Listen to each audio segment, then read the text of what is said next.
So I was thinking about that. So if we just bring it in here, so just bring him in here.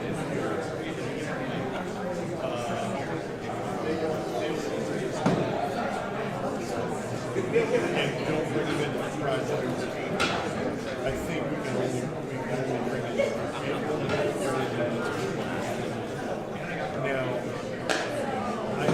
Now, you want me to roll continuous on the through, or do you want to run? Okay. Because that way we can kind of call it out, and just say, oh, we're only bring in one from 10 figures and 32. So we'll each get We'll go to the bathroom. Yeah.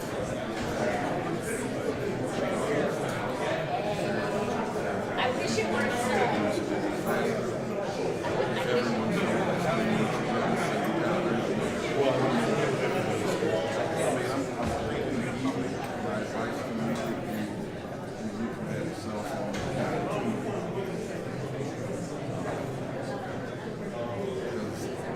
There's no agreement. Just because it's fall.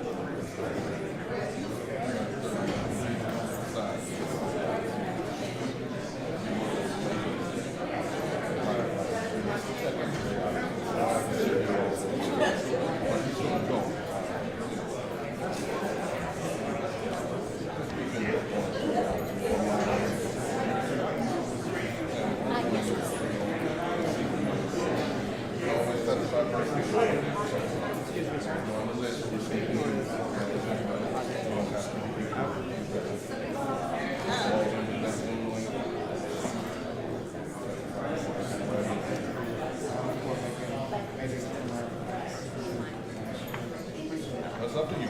Yeah.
too many people.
Y'all have seats? Do y'all have seats? you got power right here. Oh, cool. You can do as you go. Yeah.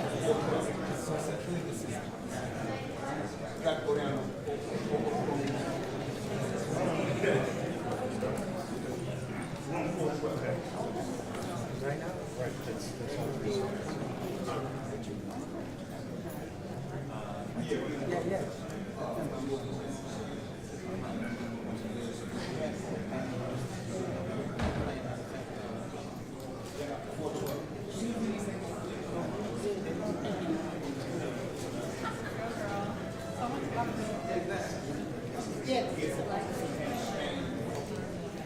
Well, I don't know. Maybe it's interesting.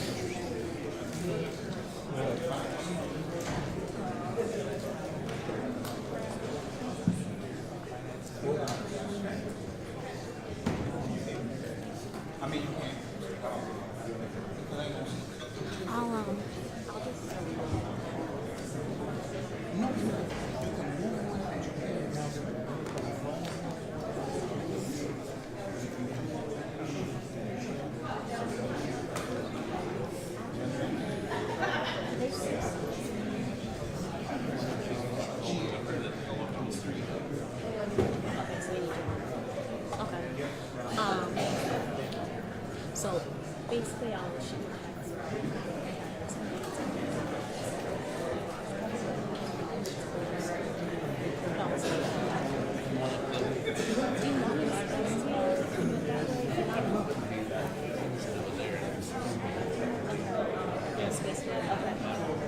Okay, sounds good.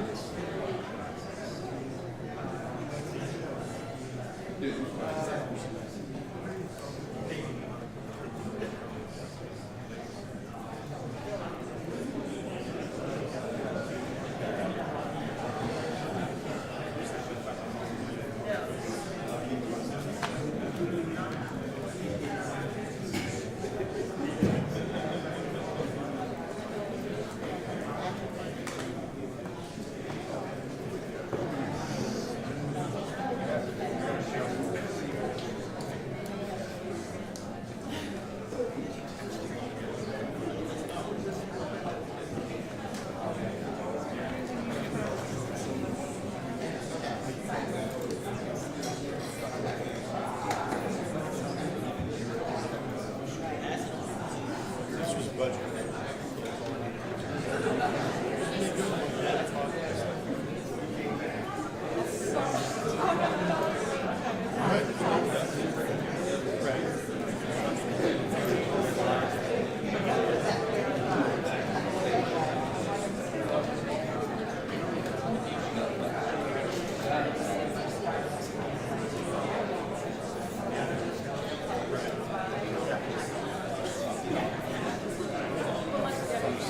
This is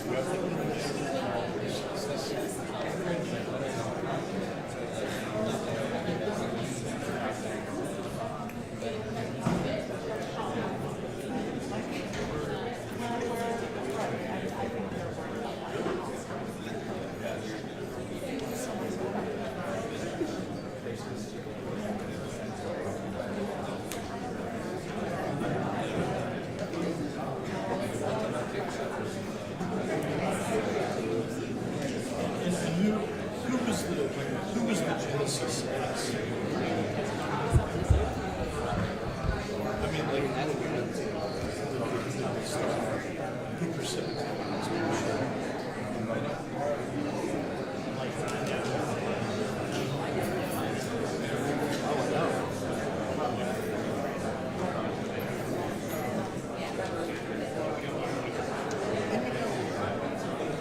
What if, consider the possibility, what if you got sent to break news, just didn't have to go, you got sent to something, for whatever reason, didn't have to. Why do we have a team sitting there? What are they doing? Why can't they look at a story and create a synopsis of it themselves? What are they doing? Because they have no trouble taking a script that you write and putting it in.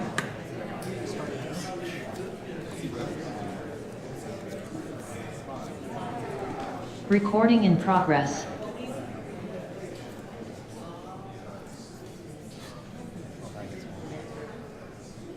I had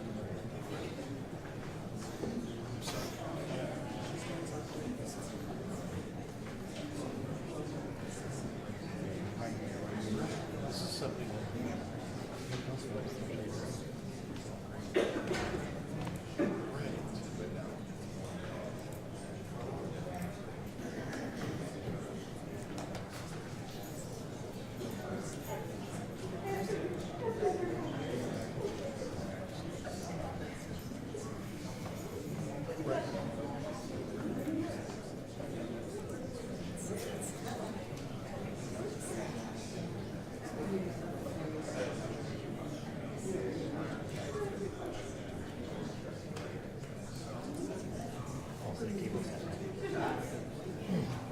And both clocks are working. And so one of them works well, turn that here and come up together. Thanks. Yeah. I was asking her, I'm a reporter and I have a camera. I was getting pictures of your testimonials. When am I not allowed to? Hey, Marquez. Marquez. Marquez. Actually, this is a question for him. Sorry. But I think you kind of owe it to them to the next time they screw something up. I think you kind of owe it to them. Right, yeah. The next time you get something, and I would be looking for it. Yeah. Right. Down. Right, yeah. In the wheel. Boom. Take a picture. Okay. So they can take it. So they can take it.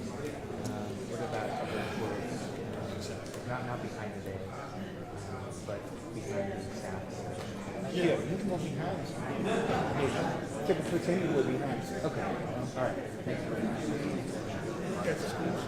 Yeah.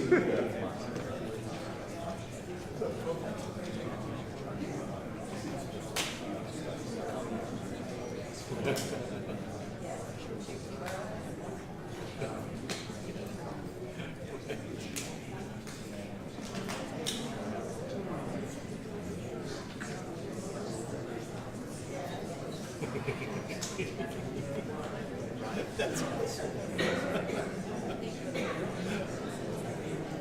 You had one job.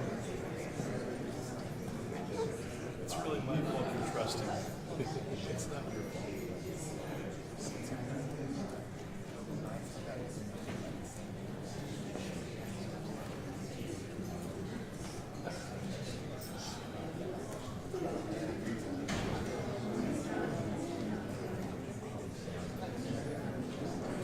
Well, so you just need to work with people because I don't have a third seat.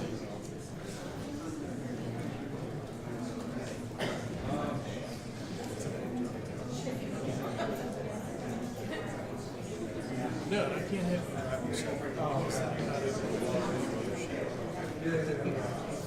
That's not a solution.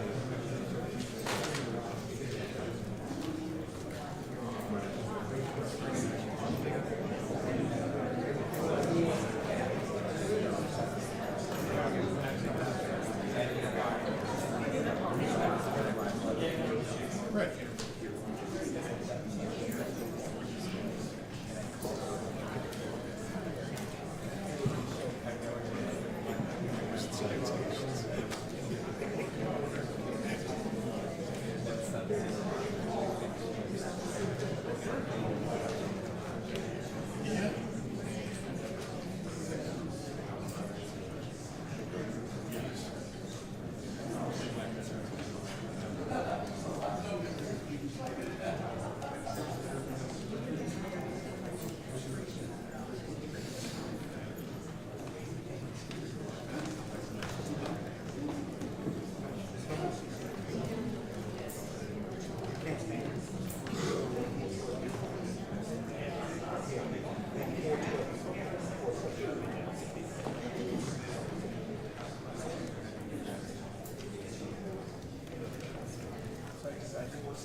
think I heard about the topic. So I guess it is because today is tomorrow.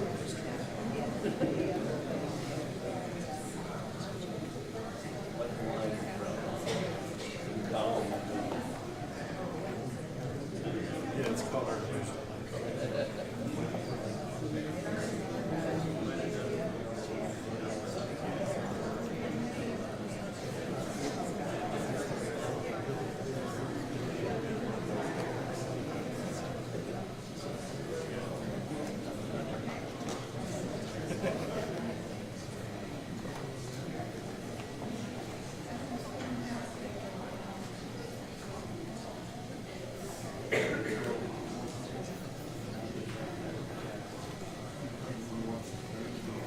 Did you shoot something? Of course. We'll get a sponge and we'll get it off the wall. You know, a lot of Alexander shot himself specifically so his brain. Well, he just did it in the chest. And yeah, I think his brain was all screwed up.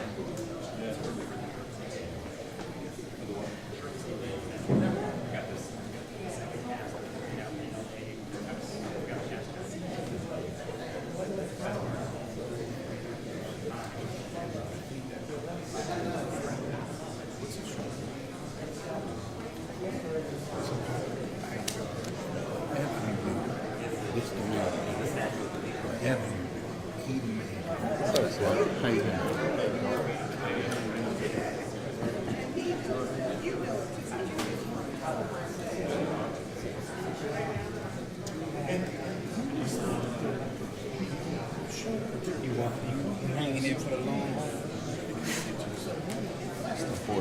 I'm gonna take a break though in a minute.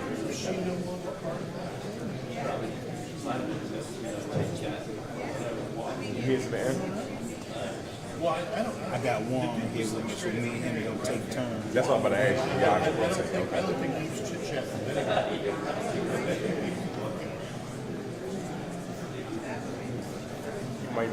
take the first shit. Yeah. Yeah, there was that. I'm gonna go to about 2:30 and have one of the other guys come up and have him go to about 5:30 and then have one pick him up about 5:15. And then have one get him and then one come up do 3 hours and I come back. Come back and log it out to the end.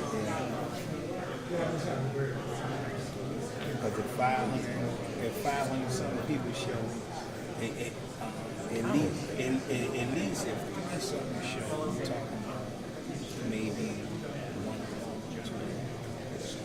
But if 5 show, we're talking about later on tomorrow. I don't think that's about it.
So hold on, you know, excuse me, Karen? Yes, sir. So if I get you a chair.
Hey, Mitch, the chairman's in the room, so we ready?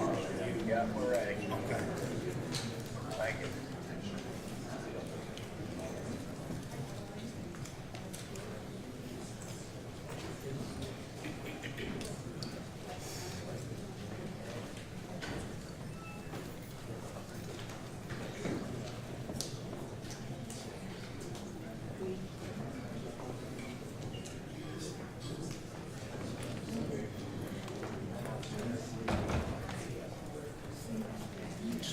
I'm here and I'm setting up. I'm down that way a little bit.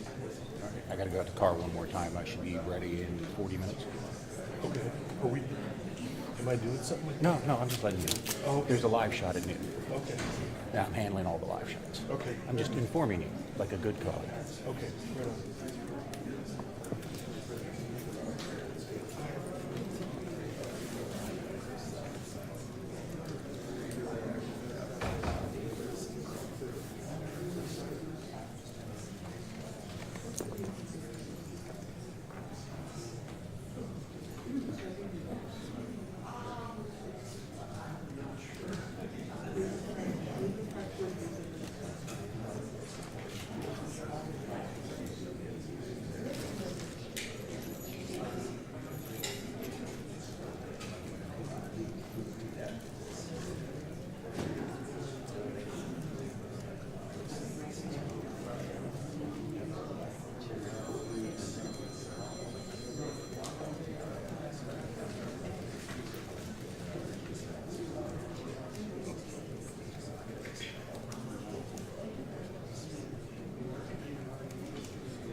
I'm calling to order this hearing. This is a public hearing of the Committee of the Whole of the Council of the District of Columbia.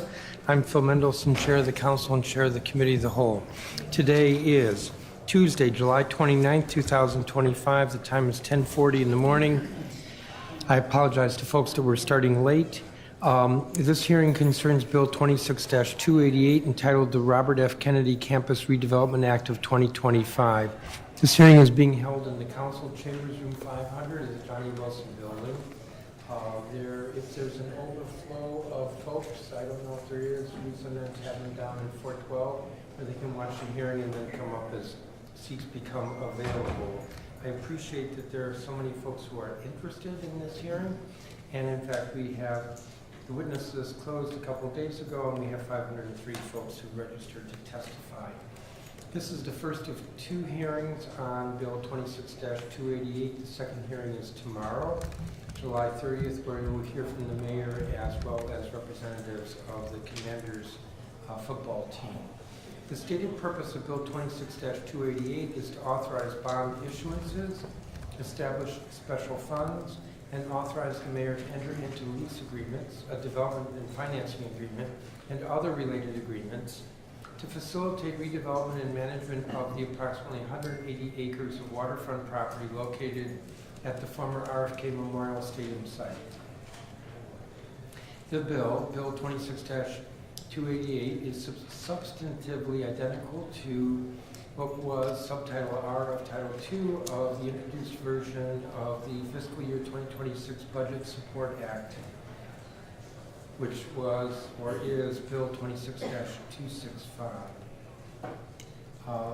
The council yesterday approved on final reading Bill 26-265, but without this subtitle because it's now this separate bill, Bill 26-288.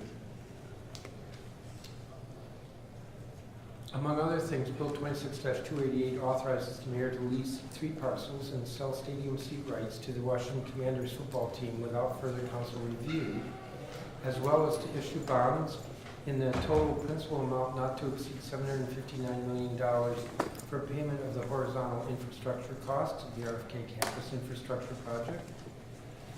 Also to introduce, or rather to issue bonds in the total principal amount not to exceed $210 million for payment of the costs of the RFK campus parking facilities project no earlier than October 2031. So that's 2 borrowing issuances totaling $969 million.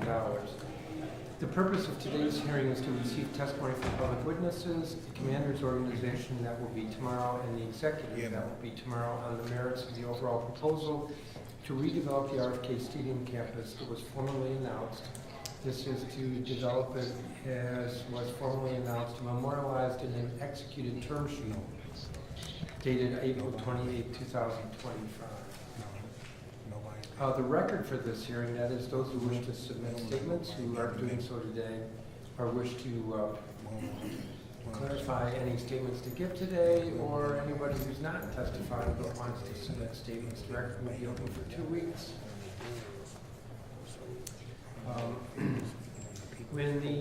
So I'm going to put this in slightly different language. When the mayor submitted the legislation to the council, and I should note that the council did have a hearing on the Budget Support Act, Bill 26-265 on June 18th.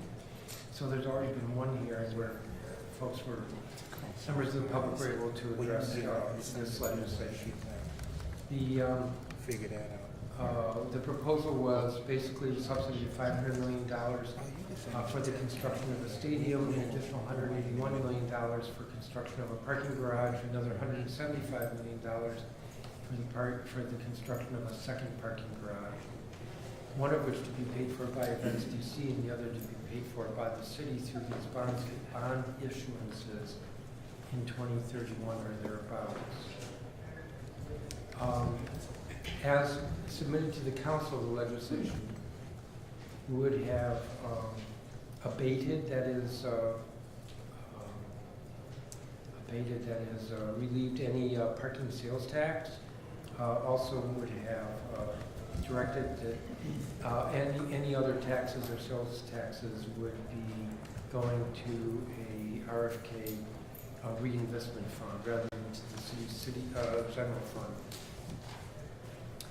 What I had announced last week and what the council will be considering later this week are some changes that total about $729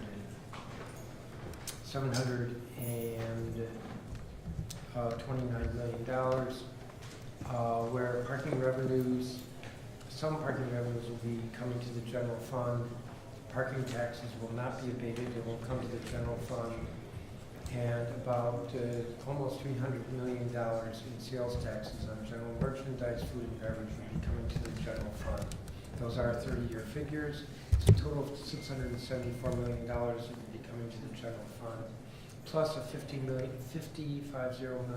community benefits agreement, plus in what we adopted yesterday with the Budget Support Act was a restructuring of the financing, which will save taxpayers approximately $55 million. Those three figures, $674 million plus $50 million plus $55 million, total $779 million in improvement to the proposal. When this legislation was introduced, a majority of members indicated to me, if not to the public, that they would like to get to yes with regard to voting on this legislation. But they wanted to see improvements.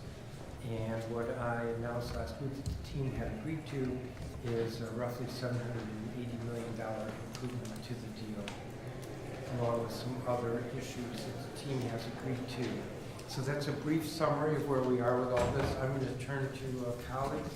This is a joint hearing. I should have indicated that earlier. And it's being jointly conducted with the Committee on Business and Economic Development, which committee is chaired by Councilmember Kenyon McDuffie. So I'm going to turn to my co-chair now. Thank you, Chairman, and good morning, colleagues, and to everybody who's joined us at the council today. I'm at-large Councilmember Kenyon McDuffie and chair of the council's Committee on Business and Economic Development. I'm thrilled to be co-chairing this historic hearing today, and thrilled to speak in support of, I think, it's going to be a transformational project at RFK, but to hear from all the folks who have taken the time out of their busy schedules to come down to the council and voice their positions on this bill. Over the last few months, my team and I have heard directly from residents across the city about what this project means to them. We participated in community town halls and engaged with residents at meetings in places like the Strand, on 90 Helen Barrows Avenue in Ward 7, conversations at St. Coletta of Greater Washington, as well in Ward 7, listening to the voices of neighbors, small business owners, and long-term residents who want to see this site restored in some form or fashion and reimagined for the people of the District of Columbia. As a proud native Washingtonian and lifelong sports fan, as well as a policymaker here at the council, I see this moment as much more than simply building a stadium. I see it as an opportunity to build up people in a community and a once-in-a-generation opportunity to restore a beloved institution to the heart of our city and to unlock the transformational economic and community development and benefits for our residents, especially those residing in Ward 7. With a 65,000-seat Dune Arena, the stadium will serve as a year-round hub for various concerts, cultural events, and national showcases, from things like the Super Bowl to things like Beyonce concerts or Final Fours, showcasing local talent from various industries during community festivals. Importantly, this multi-billion-dollar investment from the Commanders, the largest in the district's history, will create thousands of new jobs across a wide range of industries. We're talking about construction workers, electricians, engineers, and laborers who will build this world-class facility. Once open, the stadium will support hundreds of jobs in operations, hospitality, maintenance, security. And throughout this process, in fact for years, I've tirelessly advocated to bring the team back, but I've advocated that it be done in a way that is meaningful for district residents, in a way that they have a seat at the table to ensure that the stadium redevelopment delivers tangible benefits for the people most directly impacted. From day one, my focus has been on uplifting those voices in and around the stadium area in Ward 7, and people living in adjacent communities, and those who have waited for far too long to see intentional and inclusive investment at this site. That's why I strongly support a robust and enforceable community benefits agreement, one that is developed and guided by the people and for the people.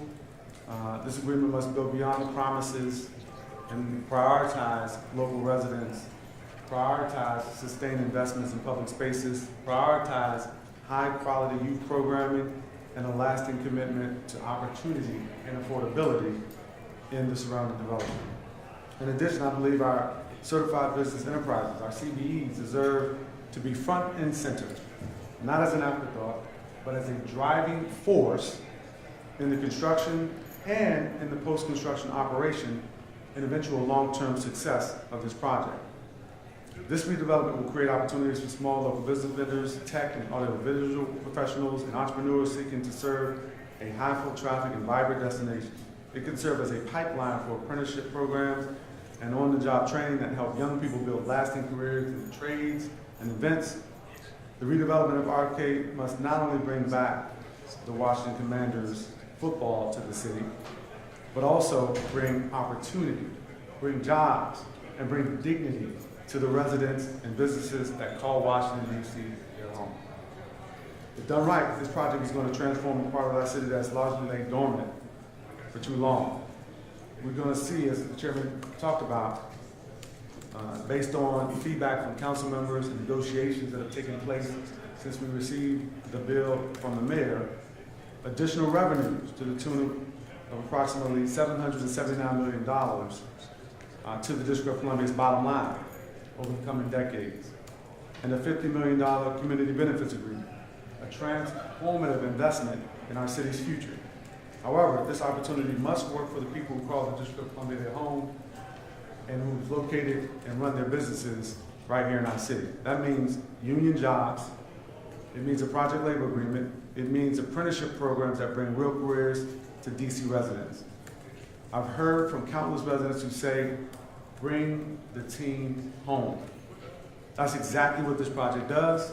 It brings the Washington Commanders back to Washington, D.C., right where they belong, back to their winning ways, and with them, it brings hope. It brings historic investment, and it brings generational opportunity. Let's not miss this moment. Let's not fumble the ball. Let's make this vision real and ensure that the RFK redevelopment uplifts every corner of our great city and prioritizing Ward 7 first, starting with the communities who've waited the longest. Thank you, and I look forward to hearing from you all throughout the course of the day. Thank you, Co-Chair McDuffie. Councilmember White. Thank you, Chairman. Before we begin, I want to sincerely thank the more than 500 residents who signed up to testify today and the nearly 400 who've already submitted written testimony. My team and I have reviewed every single one of them. Your voices matter deeply, and your investment of time, energy, and passion speaks volumes about your commitment to our city. Let me be very clear about why I'm here today. I'm here to listen. I have not decided how I will vote on this deal on Friday. This is not a formality. This is the largest public-private partnership and land transfer our city has considered in decades, and it deserves real scrutiny, not just celebration. I've heard from many residents who feel the outcome is already decided and that this process is rushing toward a predetermined result. Let me be clear. My vote is not guaranteed. I don't make decisions based on pressure or timelines. I make decisions based on what's right for DC residents, especially those who are too often promised everything and deliver too little. I've heard from many residents, we've done stadium deals before. We've heard the promises before, and yet decades later, we're still talking about underfunded schools, we're still talking about displaced families, and DC is still in a deficit. So no, a stadium and projected revenue alone are not enough. I need to see real, tangible benefits for our residents, especially longtime Washingtonians, working families, and young people. It matters if residents near the stadium get priced out because of the stadium. It matters if our housing market is collapsing in front of us right now. It matters that we're willing to leave billions of dollars on the table, but we were counting pennies 9 months ago when we said we couldn't afford $14 million to help Talbot Street homeowners who lost their homes due to the city's negligence. The city has to come first. As a fifth-generation Washingtonian and lifelong Commanders fan, I understand the nostalgia, but I'm not here today as a fan. I'm here as a representative of the people. And I want a deal that reflects the full value of this land, not just to the team or to developers, but to the residents who have carried the city for generations. This is a moment where accountability matters more than acceleration, a moment to set a new standard and not just repeat the same mistakes of the past. Thank you again for showing up, for speaking out, for demanding that your voices be heard. That's what this city deserves, and I'm here to listen as I see work to still decide what to do on Friday. Thank you, Chairman. Thank you, Councilmember.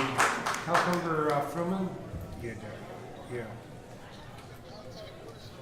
Thank you very much, Chairman Madison, Chairman McDuffie. I'll be very brief. I think this is going to be a long day. I'm really looking forward to hearing from the witnesses. I personally will be in and out in the course of the day. My staff will be watching. This is a giant deal for the city. I do think it is critically important that we get it right. And I'll be looking for suggestions from people testifying today about what kinds of things we need to be doing if we're to get this right. So with that, I think I'll get out of the way and let's get on with the show. Thank you, Councilmember Fruman. Councilmember Allen. Thank you very much, Mr. Chair and Mr. McDuffie, for co-chairing the hearing. I want to start with my appreciation to the over 500 people that have signed up to testify. I know I heard from a lot of folks that felt like with this rush to get to a vote on Friday, somehow people's voices won't matter or won't be counted. I want to guarantee you it certainly matters to me. And so I hope that you come with that energy throughout the day. I can go ahead and guarantee a couple things. One, it's going to be a late night and early morning hours. Another thing I can guarantee, we are going to hear some incredibly strained sports metaphors throughout the day. And that is going to be equal opportunity, because I'm sure we're going to do the exact same thing up here. And the third thing I guarantee is we're going to hear a lot of passion. Passion around a very significant and big project in our city. And I know I will challenge myself, and I encourage all of us to understand where that passion comes from, no matter whether you agree with that passion or not, to understand what people are bringing and the energy they bring to this conversation and this debate. I've been very clear for more than a decade. Putting a massive public subsidy into an NFL stadium, I don't think is the right choice.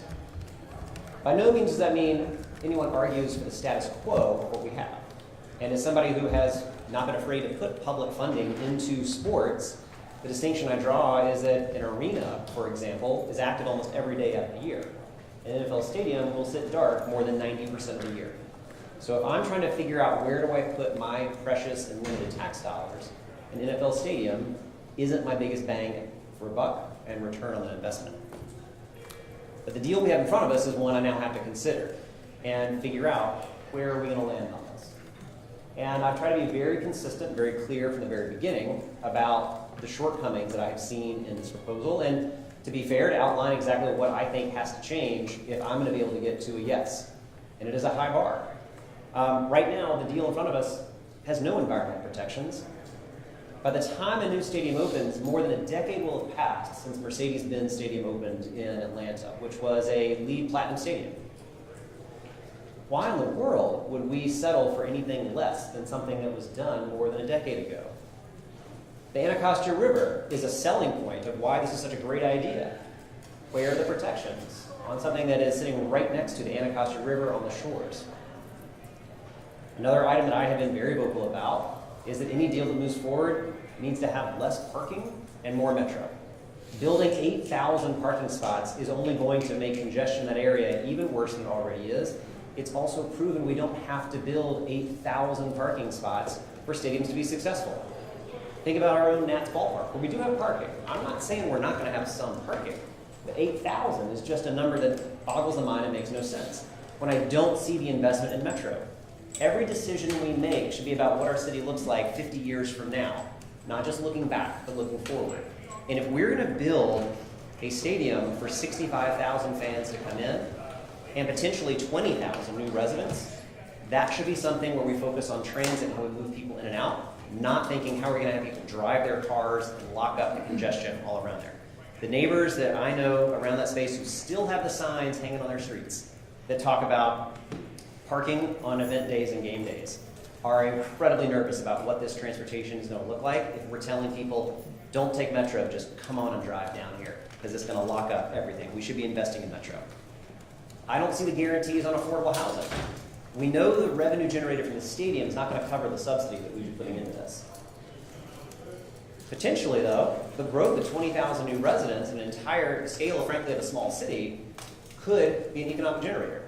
But what I don't want is promises made of building out housing, much needed affordable housing, and then, conditions are just such we can't do that this year. Or gosh, we just couldn't get around to that this year. Because the first thing to go will be the affordable housing that has to happen on the site.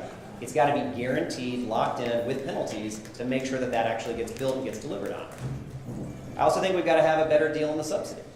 Why would we be leaving millions of dollars on the table? One example is personal seat licenses, which is a wonky way to talk about how you build a stadium by making fans be able to pay for a personal seat license. But why would we exempt sales tax from that when we could use that revenue to reinvest back into our city and deliver what our city needs? I also want to see protections for workers. I know we've talked about PLAs. I want to make sure that this is something that really builds something that has quality, guaranteed protections for our workers and for working men and women all throughout our city. To extend my strained sports metaphor for the day, I've heard people say this deal was brought to the council and sitting on the 1 yard line. We just got to get over in the end zone. So far, it feels like this has been put together with the commanders who've been calling all the plays. And if we're going to do this, DC has to make the decisions. DC has to call the plays. And that's what I have not seen done yet.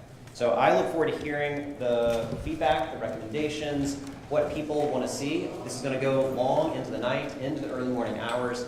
I'm really grateful for my colleagues that are going to be here, and I know that we're all going to be taking turns throughout the day being here. But I really want to thank everybody to make sure you know your voice is going to be heard. And now till Friday is an eternity. We got a lot of time, actually, to make this. If this is something that's going to pass, it's got to get a heck of a lot better, and I think that the input and the feedback you provide today is going to help lead the way. Thank you, Mr. Chair. Thank you, Councilman Howard. Councilmember Pinto. Thank you, Mr. Chairman, both Mr. Chairmans, for holding this hearing today. And I'm really excited to be here today. Today is really about the public. Today is about the future of our city, a future city that I am really proud to be a part of, and I hope you all are proud of how much progress you have been part of making when it comes to this deal.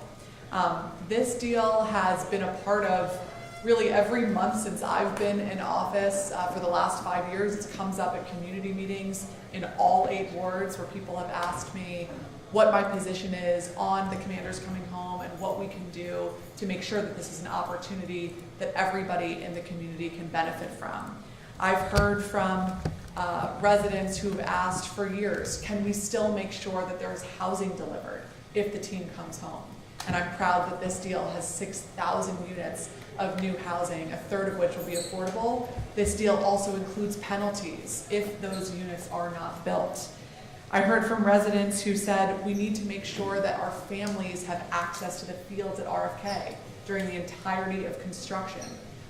That has been included in this deal. That was one of the first things I talked to the commanders about in January. That was because of your voice to make sure that that happened. The feedback I've heard from residents about making sure we have more revenue generating opportunities from the parking, that's included in this deal. That was your great idea. Concerns of residents to make sure that there's a PLA on this project so that we can have great paying jobs as part of this deal. That's included in the deal. Ideas I've heard from folks who are serving sentences at the DC jail or who have returned from serving sentences, wanting opportunities to be a part of this stadium, not just the construction jobs, but the jobs that are going to be provided throughout the hospitality sector here with concessions and sales and management. We're working on delivering a first of its kind job training opportunity through the team at our DC jail that I'm really excited about. So this has been a process that the public has been a part of for years, a big part, to make sure that it's not just a vision that is unrealized when we talk about bringing the team home, but doing so in a way that can deliver a full mixed-use development opportunity with housing, with retail, with hotels, with jobs. And it's also not ending once the deal is hopefully approved and finalized. I use Capital One Arena as an example. We worked with Monumental Sports on the financing structure for that renovation project, but once the council approved that deal, the partnership did not end. I continue to work with Monumental Sports on a regular basis to address ideas and challenges that the surrounding neighborhood has, whether that was noise from possible practice facilities that we got the team to change their plan on, whether that was concern about lighting going into adjacent units for the construction project. All of that continued collaboration is an important part of any deal that we move forward. When you partner with the district with this massive public-private partnership, it is a continued partnership, and that is my expectation, and that is how we continue to move forward to make sure that district residents get the best deal possible.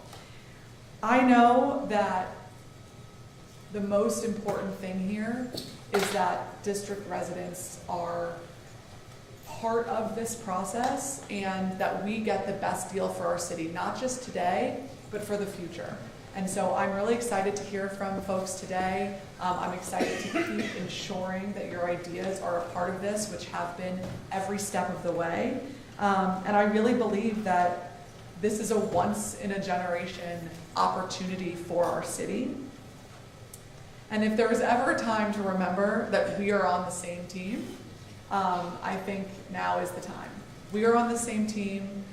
We can get this deal accomplished, and we can do so in a way that delivers on the promises that we all have and the values that we hold dear. So thank you for being part of this, and I look forward to hearing your testimony today.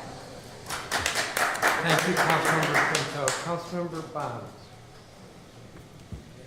Thank you, Chairman Mendelson and Chairman McDuffie. It's a pleasure to be here, and good morning, everyone, particularly those who are in the chamber with us. Thank you so very much for coming down and providing your input on this very important economic development opportunity for our city. I grew up in the District of Columbia, and I grew up in that neighborhood of Washington, D.C. And I can tell you, I'm really over the top at the thought that we will have that part of our city developed. Developed so that we can see economic benefits in the form of many jobs, opportunities for our labor community, opportunities for our young people, young families, and especially for our seniors. When I say seniors, I think about Oklahoma Avenue and the many households there that I'm somewhat familiar with. I mention that because this is a project that's going to affect that neighborhood dearly. While it's now a part of Ward 7 where I grew up, I heard my colleagues speak from representing Ward 6, and I know there are many, cross-boundary people who are here with us today. And I mention that because I know there's been some tension about who's on first and who's on second as it relates to this very important project. Well, we all know that RFK campus belongs to all of us, whether you live in Ward 4 or 3 or 2, and that's why we all are very concerned about this. This is a citywide opportunity, and it shall be treated as such. We've heard comments from many people, but this is a great opportunity to get your comments in writing before the council and those of us who have to vote on this project. I come to the table today to ask that you tell us how you really feel. That's really important. And that should be based on your analysis of what you've seen in the way of growth and development across this city. If you have lived here a few years, you know that Navy Yard, you remember what it was once like before we had that stadium. You can relate to that, I do believe. And that's how I am relating to this project. This project gives us a tremendous opportunity, almost a lifetime opportunity, to really see development in a part of the city where it doesn't come easy. We've been trying for eons to get a grocery store. Where I live now, I've got 5 choices. But where I grew up, I don't have any choices. And so I'm just saying, let's be honest, let's be forthright. That's what I'm looking for. Yes, we're going to be here all day, but being here all day is very important because we must hear from you.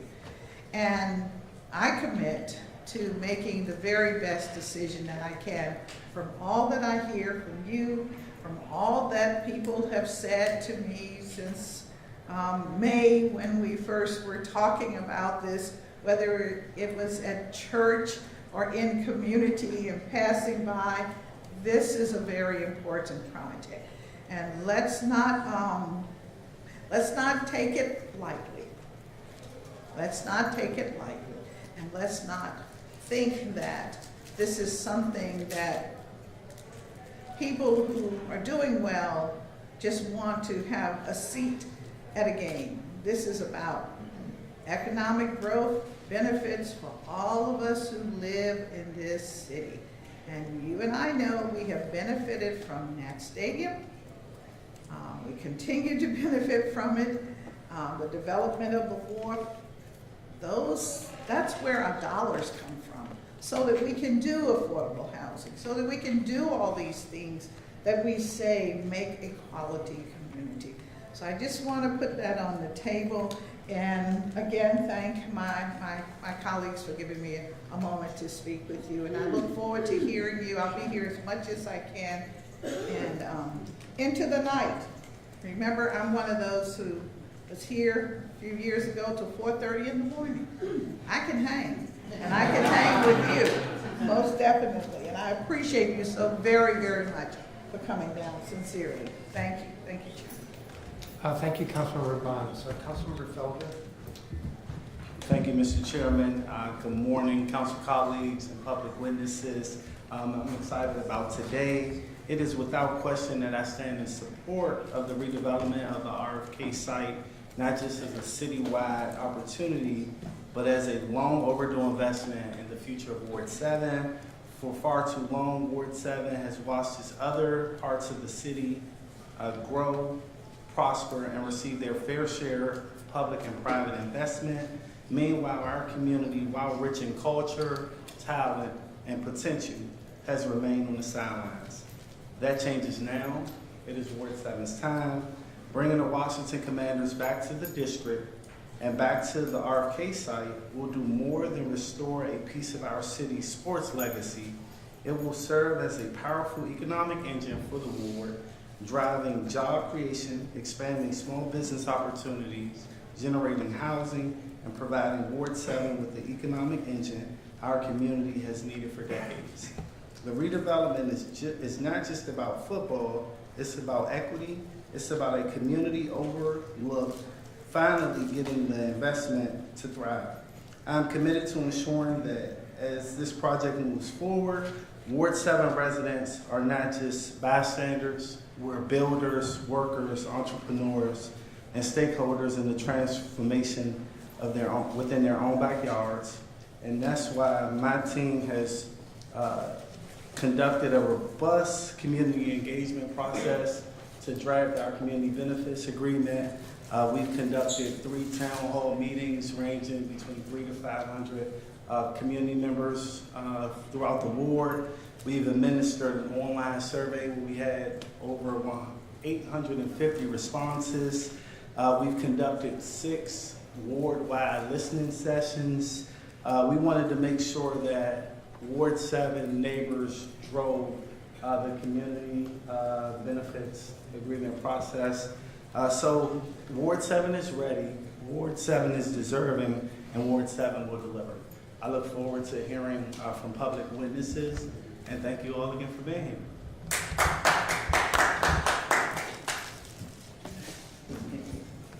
Thank you. We're going to turn now to witnesses.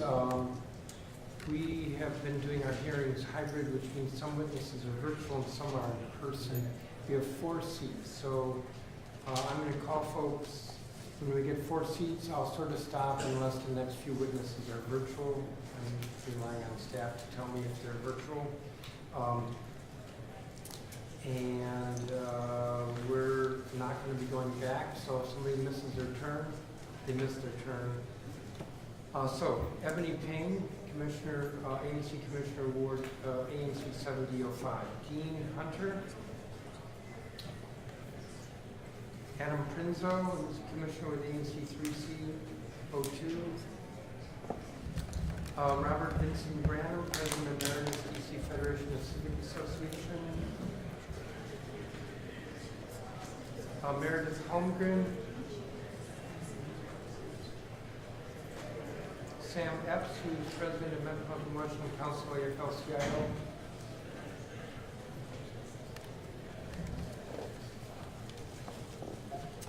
Linda Martin, who's listed as president of United Charity Local 25. Danielle Whitaker.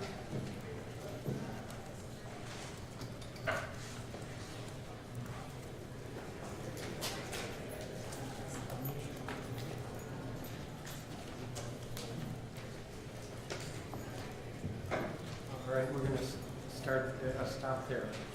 Commissioner Payne, you're first, and good morning. Good morning. Hit the button. Good morning. Thank you, Chairman Middleton and members of the DC Council. My name is Ebony Payne, and I am the Advisory Neighborhood Commissioner for the Historic Kingman Park Community in Ward 7. I was born and raised in DC, and my home in Kingman Park has been in my family since 1974. I'm a proud native Washingtonian and a lifelong fan of the Commanders. But I am here today to represent the community and the residents who are most impacted by this proposal. I'm not here to block the team from coming home, but I am asking for your help in blocking the team from constructing 2 massive parking garages in our community. We are fighting so that Kingman Park does not become Kingman Parking Lot. The proposal would direct over 5,000 cars directly to our neighborhood, and it would destroy our quality of life. They are unnecessary, and DC taxpayers should not be paying for them, especially if we're only going to be splitting the revenue on game days. We should be splitting that revenue on all of the events. At a time when the council has just cut healthcare and emergency rental assistance from DC residents, I do not see how you can justify charging a multi-billion-dollar NFL team $1 in rent per year. The team should be paying at a minimum $7.2 million per year, and it should be going to the DC General Fund. If poor and middle-class DC residents have to pay their rent and property taxes, so too should the team. There's a lack of a spending cap, so the amount that DC taxpayers could be spending on this project is astronomical when you account for inflation. There is no clear, legally binding community benefits agreement or housing plan that accounts for the fact that it is federally owned land and there's not homeownership opportunities on the. And we need written protections for the fields at RFK, for the skate park, for the DC pole vault, and we have 10,000 people who play on these fields every single week. We have families that rely on access to the fields. And while we appreciate the verbal commitments from the team, we need to see these commitments in writing in the term sheet before any vote is approved. That's my time. Okay. Since I have extra time, I want to highlight more about Go Play. I'm on the board of Go Play, and we help maintain the fields. We are not a DPR-run facility, and it's a partnership that has been working for the community. We would like to see that partnership continue on into the future. Because it's not publicly budgeted, we are able to keep the fields open 24/7. And make sure that it is accessible to residents all year round without budget constraints. So thank you very much. Thank you. I'm going to cut people off at 3 minutes. Dean Hunter, I believe, is not here. Adam Prinzo is online. Please proceed. Good morning, Chairman Middleton and members of the council. My name is Adam Prinzo, and I am the Commissioner for ANC 3CO2, Vice Chair of ANC 3C, and testifying today on behalf of ANC 3C authorized by a letter approved at our July 21st, 2025 meeting. I'm here today to voice support for the redevelopment of the RFK Stadium campus. This project has enormous potential, not just to bring the Washington Commanders home, but to deliver real, lasting benefits to district residents. For decades, RFK has stood as a historic and cultural landmark, but since the stadium's closure, the campus has remained dormant, representing an enormous opportunity for housing, economic development, job creation, and recreational investment, particularly for Ward 7 and nearby communities. We've seen how anchor developments like Nationals Park, Audi Field, and the Wharf can serve as a transformation for neighborhoods. The RFK site offers even more greater promise given its location and its symbolic importance. ANC 3C submitted comments in support of bringing the Washington Commanders back to their historic home at RFK as part of a broader community-centered redevelopment project. We urge the council to ensure that any final agreement includes the following. At least 30% of new housing is affordable with a clear timeline to ensure delivery of said housing with accountability. The fields at RFK and access to the Anacostia River are protected and enhanced for long-term public use. Transit access is prioritized by investing in metro, buses, bike share, and future infrastructure, not just additional parking. Retail space supports local needs with the opportunity and space for grocery stores and small minority-owned businesses. District residents, especially those from Ward 7 and 8, benefit first from job opportunities, apprenticeships, and small business contracting.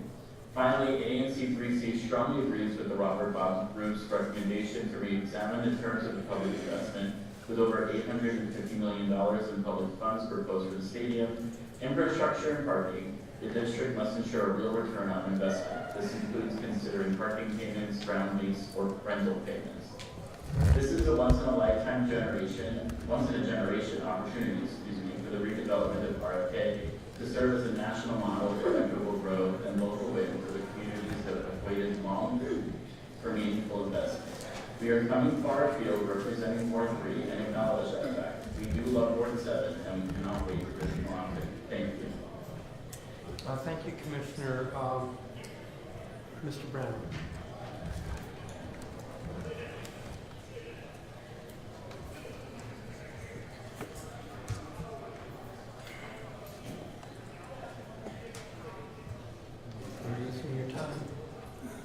Can you start at 3 minutes, please? Thank you.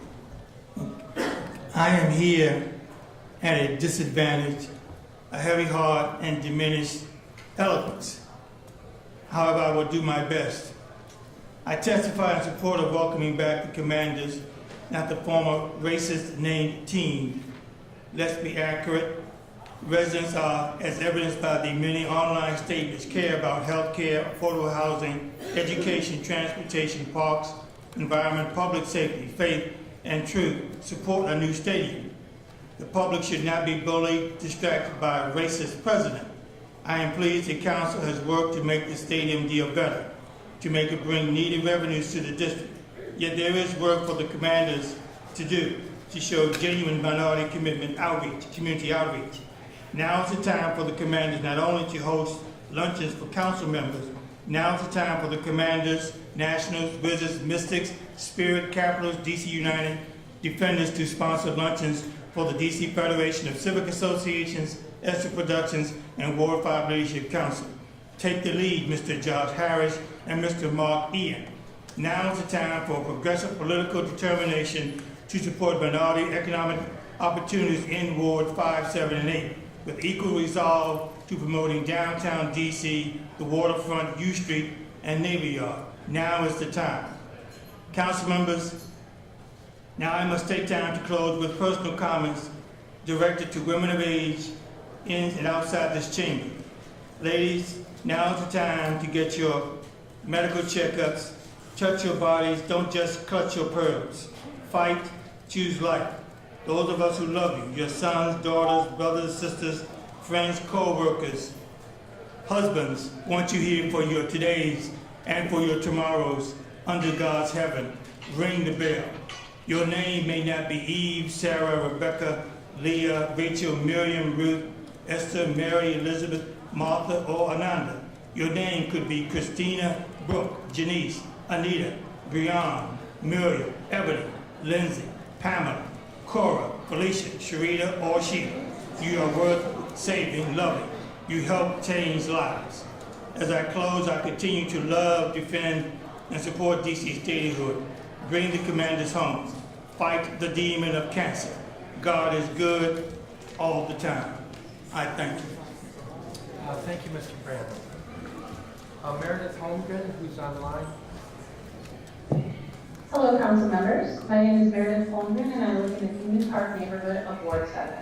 I represent one of 8 community members who lead the Kingman Park, Not Kingman Parking campaign for sustainable transportation at the RFK site. We oppose the transportation plan that's outlined in the term sheet because it overemphasizes vehicles, underinvests in mass transit, and overspends DC tax dollars, all while creating new barriers and health risks for surrounding communities like Kingman Park. The term sheet calls for 8,000 parking spaces to be built at the stadium, housed by 3 gigantic parking garages. These garages will represent the first, second, and third largest parking garages ever built in DC history, bigger than the garage serving Union Station or those on the National Mall. These parking garages are projected to be filled to capacity only 10 to 20 times per year, making them an extremely unproductive use of land. In fact, the DC Council's own budget office agrees that these garages are a drain on DC's investment. Their report shows that dedicating large amounts of land to parking is extremely unproductive when compared to other potential uses like housing or mixed-use development.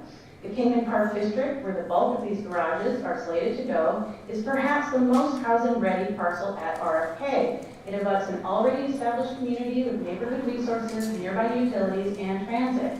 Wasting this valuable land on parking gives taxpayers a poor return on their investment, contradicts DC's climate goals, and hurts surrounding neighborhoods by limiting access to amenities.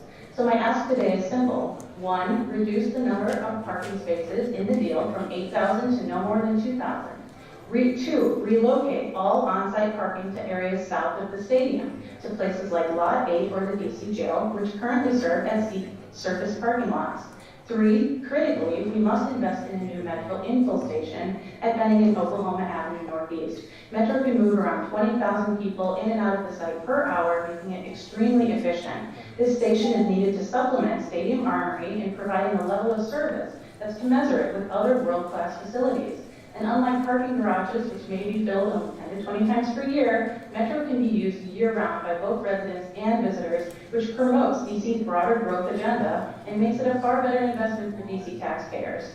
Metro is also part of our parking strategy, as WMATA has approximately 13,000 parking spaces already built within a 15-minute Metro ride of RFK site. Our campaign has gathered more than 300 petition signatures from neighbors who support this vision. 2/3 of them are Ward 7 residents. Additionally, we've had more than 130 people write 5,500 emails to DC decision makers supporting this platform, urging you all to amend the term sheet to reduce and relocate parking and add a Metro infill station. Please join us in slowing down the negotiation period so we can work through these details and ultimately make a better deal for DC residents. Thank you. Thank you, Ms. Holmgren. Thank you, Council Chair Mendelson and Committee Chair Duffy and members of the Council for this opportunity to testify on B 26288. My name is Sam Epps and I'm the President of the Metropolitan Washington Council AFL-CIO, which represents 150 affiliate unions representing 150,000 workers in the District of Columbia and the 5 surrounding Maryland counties. The Metropolitan Washington Council supports the Council's decision to remove the redevelopment of RFK campus from the BSA and treat it as a separate piece of legislation. We also appreciate the improvements that the Council Chair has been able to negotiate with the Commander's ownership team. And we are grateful to the council members who spoke up for even a better deal for the district and working people. But we do feel this deal needs further improvement as well. And specifically, the deal before the council still does not include construction and post-construction labor agreements for the commercial parcels described in the term sheet. Those parcels that will be leased to commanders are to be developed at $1 per year. They are slated to include mixed-use, office, retail, a possible entertainment venue, and housing. And at this moment, there has been no labor agreements for those commercial parcels negotiated with the commander's ownership. And as we say, however you look at it, time is running out. Some say it's a long time to Friday. For this reason, we think the best course of action is to amend this piece of legislation to require construction and post-construction labor agreements covering the build-out of the commercial parcels. Without construction and post-construction labor agreements and strong public commitment to create high-paying permanent jobs, the jobs created on the commercial development parcel will not deliver quality employment opportunities for DC residents. We need to ensure that those who build and will work at these properties have decent wages, health insurance, and a pension. It makes no sense with the revenue that the city is foregoing, especially in this budget cycle, where cuts will disproportionately impact working people. The commander's team valuations will increase after this deal, and district residents' opportunity to good jobs should increase as well, and having good benefits and not poverty wages from this catalytic development. And we are happy to work with you on this amendment, and thank you for the opportunity to testify on this matter.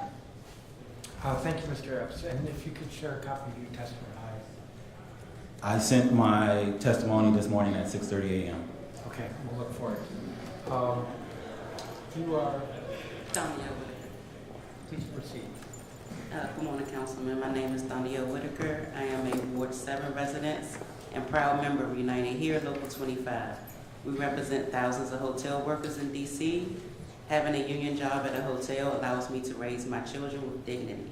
The difference between a union hotel job and a non-union hotel job is DC is dramatic, sometimes almost $10 an hour. The difference between poverty and path to the middle class, sometimes the difference between cleaning 14 rooms or 30 rooms. I don't think anyone in this room wants to or could clean 30 rooms. It's disrespectful to the community that there is no strong public commitment for high quality jobs at the hotel that make it built at RFK. It's disrespectful and an embarrassment given how many big deals in DC did better by workers. To name a few, the Marriott Marquis, City Central Conrad Hotel, Convention Center, Nats Park, and Audi Field. Development in Maryland does better, even development deals in Virginia do better. Council needs to do right by DC workers. We love football, but we love paying rent and putting food on the table more. Appreciate your time. Thank you, Ms. Whitaker. And Linda Martin, Renisha Martin, and Kevin Vaughn, I believe, are not here. No, I'm here. All right, I called you earlier. I'll call you in a minute. So I'm going to turn to members if they have questions, if any, 3 minutes or a 3-minute round. Co-Chair McDuffie, do you have any questions? I don't have any questions, right? Councilmember White? But I want to thank the witnesses for their testimony. Appreciate the input. And if you haven't already submitted it, let's get it right. No, I'm going to try to keep my questions to a minimum so everybody can be heard. Thank you for these witnesses. Thank you. Councilmember Pinto? Councilmember Bonds? Thank you, Chairman, but no, I am appreciative of the comments that you've given us today. Thank you very much. And Councilmember Sullivan. Thank you, Mr. Chairman, and thank you, public witnesses. Just one question from Commissioner Payne. Thank you for being here. Commissioner Payne, I know you attended one of the community benefits listening sessions. Could you speak to some of the benefits that came out of the listening session that you attended from neighbors? Are you asking what community benefits the community is looking for? No, I'm asking what benefits in terms of absent of the, or as it relates to the development of the site, what were some of the things that you've heard from neighbors, the excitement that could possibly benefit the community or the surrounding communities? Well, the community is eager to see the parking garages moved. In fact, there was a lot of disappointment that they remain on the site plan. So they are looking for those garages to be moved out of the site plan. The youth sports, particularly around indoor and outdoor track, an Olympic-sized swimming pool, commitments for our skate park and the pole vaulting facility, and an expansion of the fields at RFK, which the community was expecting prior to this deal being presented. So the community is really looking for a direct investment in not just the sportsplex, but also in the sports facilities on the campus for seniors as well.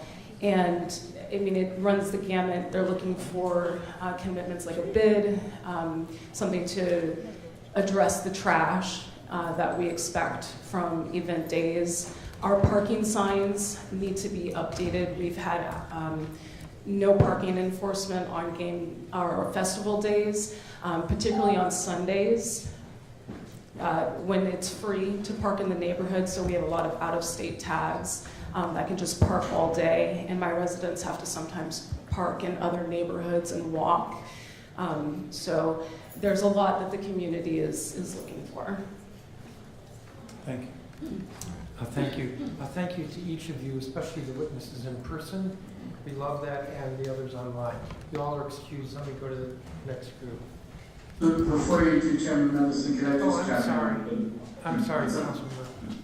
It's all good. We do want to rely. I also want to thank the witnesses for their testimony, and also thank Commissioner Payne for hosting me and Councilmember White at a community meeting recently. But thank you all very much. Thank you. You all are excused. Renisha Martin.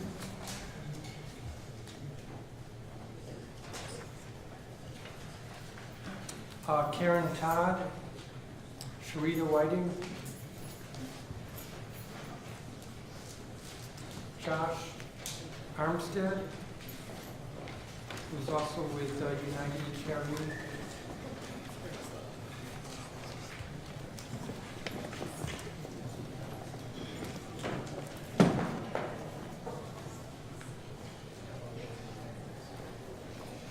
Dion Gussie Reeder.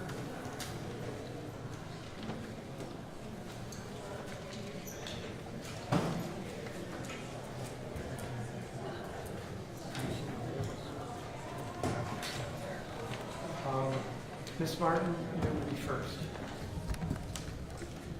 Good morning, Councilman. How are you?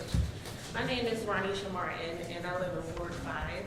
I'm here to talk about how important it is to have union jobs and affordable housing in this plan. I was able to move out of Ward 8 and move to Ward 5 after waiting 2.5 years on the inclusionary zoning wait list.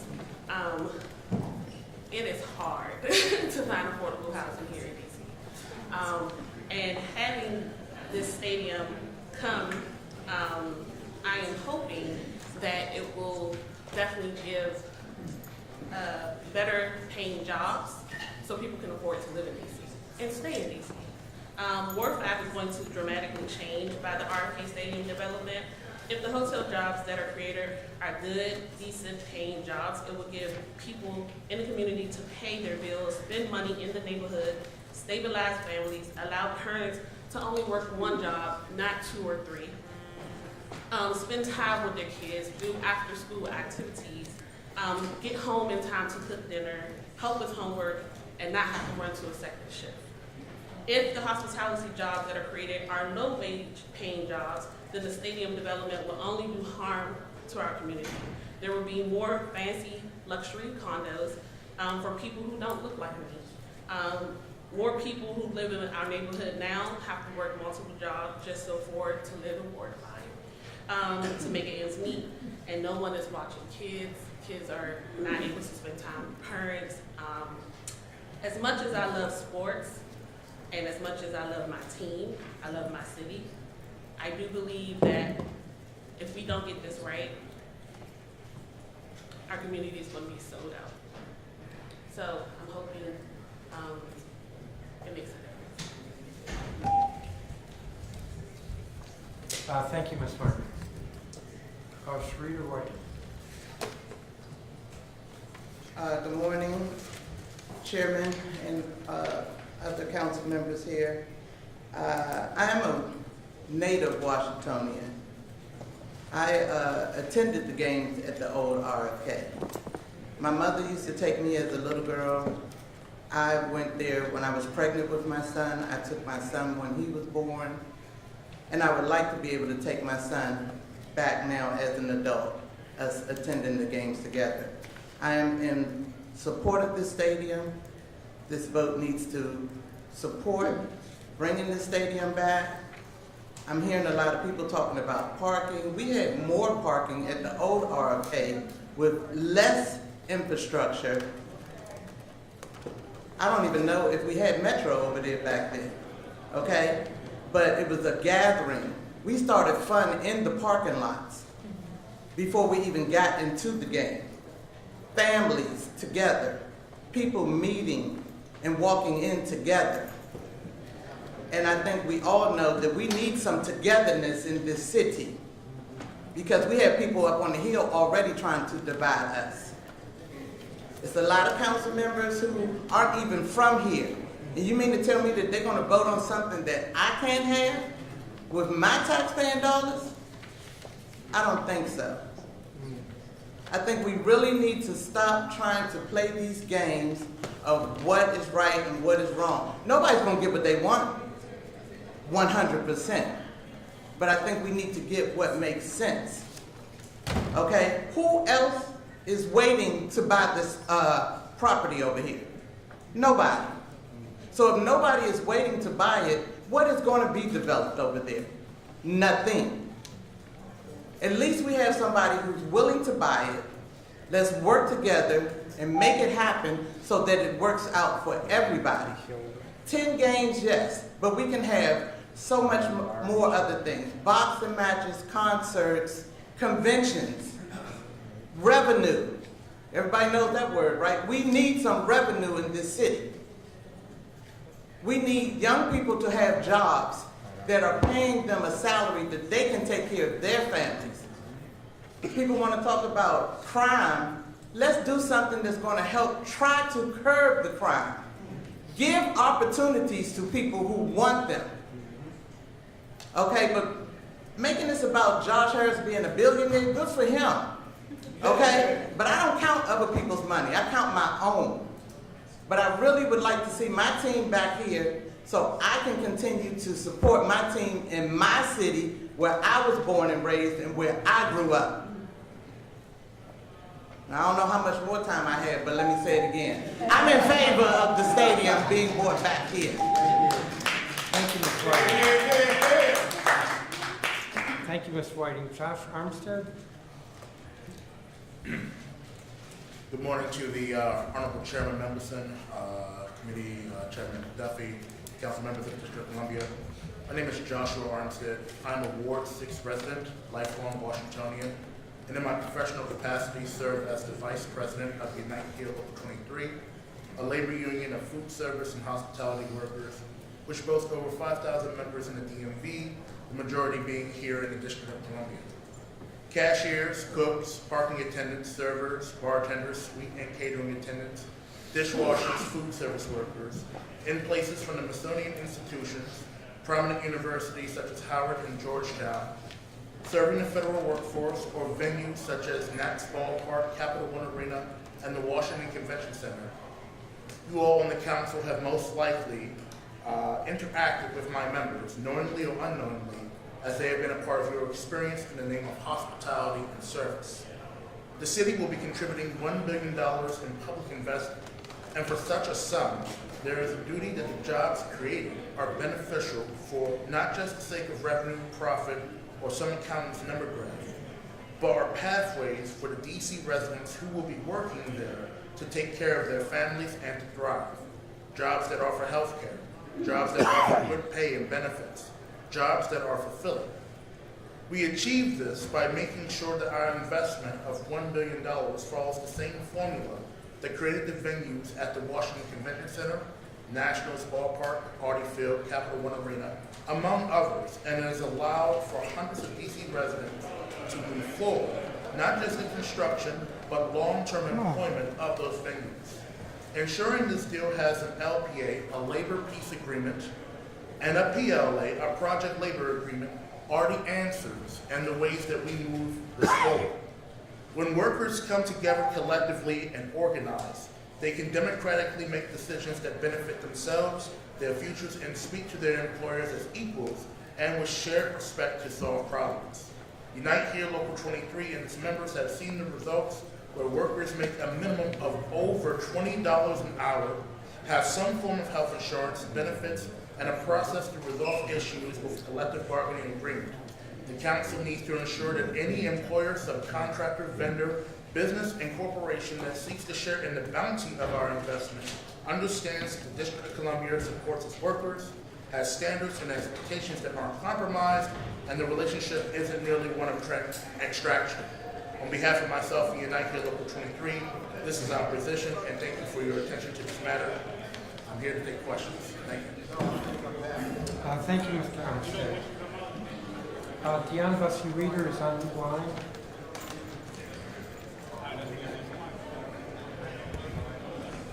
Good morning, Chairman Wilson and Co-Chair McDuffie. I appreciate the opportunity to testify, as well as good morning to all the rest of the councilmen. My name is Dion Bussey-Reeder, and I proudly serve as the Chief Executive Officer of the Far Southeast Family Strengthening Collaborative. I'm also a small business owner in Ward 8 and a resident of Ward 7. I'm here today to offer my full support, as I have in my previous testimony, for the redevelopment of this site. At the Collaborative, we work with families every single day, families who are fighting to move from crisis to stability to a thriving life. But to get there, they need more than hope. They need jobs, they need skills, they need access, and the RFK development can offer all three. As you all know, this is backed by $500 million in infrastructure funding. This is a project for more than just a conversation. It's not just about the stadium, it's about an engine for job creation and career advancement. It's an opportunity to train and employ residents from marginalized communities, offer career pathways, and build and grow small businesses who are led by residents in our community, giving us an opportunity to economic prosperity. It's possible that this is the most significant development in Ward 7 history and represents once in a generation opportunity to bring meaningful, lasting change to a community that has waited far too long.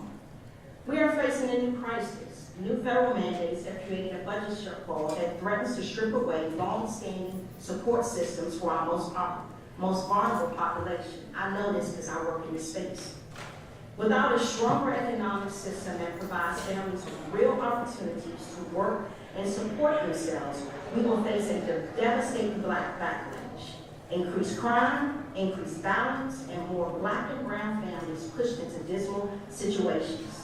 Chairman Mendelson, now is the time to act. The RFK redevelopment can be a major tool in eliminating poverty, the root of crime, violence, and trauma. And if done with the community at the center, as Councilmember Felder has done, it can be a national blueprint for inclusive, community-driven development. Councilmember Felder got it right. He brought together residents and experts in workforce development, trauma-informed care, social services, education, public space planning. He listened, he engaged, and he worked tirelessly to create a draft community benefit that will serve Ward 7 not just today, but for decades to come. This is how we build long-lasting change, making sure that the people who live here are part of the process. In closing, Councilmember Mendelson, the time is now. We must come together as one city, speak with one voice, and act with one purpose. The RFK development is not about choosing sides, it's about choosing our future. I urge this council to adopt and approve the RFK development agenda, not only for what it will build, but what will it unlock in the lives of families across the city. Thank you for the opportunity to testify. Thank you, Ms. Bussey-Reeder. I think that concludes the testimony for all of this group. So let me turn to colleagues to see if they have any questions. 3-minute round. Co-Chair McDuffie. No questions, but I again want to thank all the witnesses for taking the time to provide their testimony today. I really appreciate your feedback. Thank you. Councilmember White. Thank you, Chairman. I'm going to ask one question. Ms. White, you mentioned something in your testimony that I've heard a number of people say, which is that there's no one in waiting. The concern I have with that notion is that we haven't pursued anyone else. So if we said to the nation, we're willing to put $1.5 billion on the table and 172 acres of waterfront land. Give us your best ideas. You think nobody would come back with some pretty profound ideas? What I'll say to that, Councilmember White, is it's been sitting for decades. Because we didn't have control of it. Well, we didn't have control of it, but we didn't try to get control of it because we didn't have nobody asking us to get control of it. So we have control of it now. I've ridden past RFK looking like it's you know, we all know what it looks like. But on the bottom line is, we didn't have control, we got control, we didn't have anybody jump in the front of Charles Harris to take it. He wants it. Let's go with it. Thank you. Thank you, Chairman. Thank you, Councilmember. Councilmember Freeman, do you have any questions? You may have stepped off. Councilmember Pinto? Do you have any questions? And Councilmember Bonds? Yes, thank you very much. I would like to ask Mr. Umstead a little bit about your analogy where you say for all of these jobs, the 16,000 estimated jobs, we're doing our $1 billion investment. Is that not what you mentioned to us? I did mention $1 billion investment. I'm not sure about 16,000. Yeah, you didn't say 16,000. You said for the jobs, yes, there's this investment. Okay, I wanted to, Sam Epswin, who is with the same union, when he was on, he mentioned the concern about union being a part of construction jobs as well as post-construction jobs. Can you help me understand exactly what that means? So the difference between a construction job is what is commonly referred to as, or at least in parlance, a project labor agreement. You think of these as like welders, plumbers, etc. Building trades. The trades, correct. Post-construction job is hospitality, food service, security guards, parking attendants. So from Unite Here's point in, we are that post-construction. And so in all the other venues that I listed, all the other classifications, cooks, bartenders, etc., those are the post-construction jobs, which are DC residents.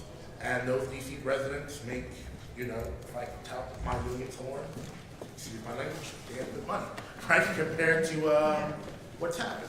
And so it is a matter of making sure that these post-construction jobs are not left out of the discussion, especially in a city where the majority of our workforce is service and hospitality related, right? These jobs have to be good jobs. And we have the formula at NACS, we have the formula at Audi, we have the formula in Cap 1, Convention Center, where my union has contracts with various subcontractors.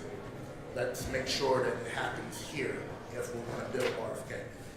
All right, well, coming from a union family, I can say that I appreciate the union movement 100%, but do you see any room for non-union workers in this scenario? Because you explained very succinctly about the union movement, and I'm just wondering about those that are not in a union and whether or not they should have opportunities in this deal as well.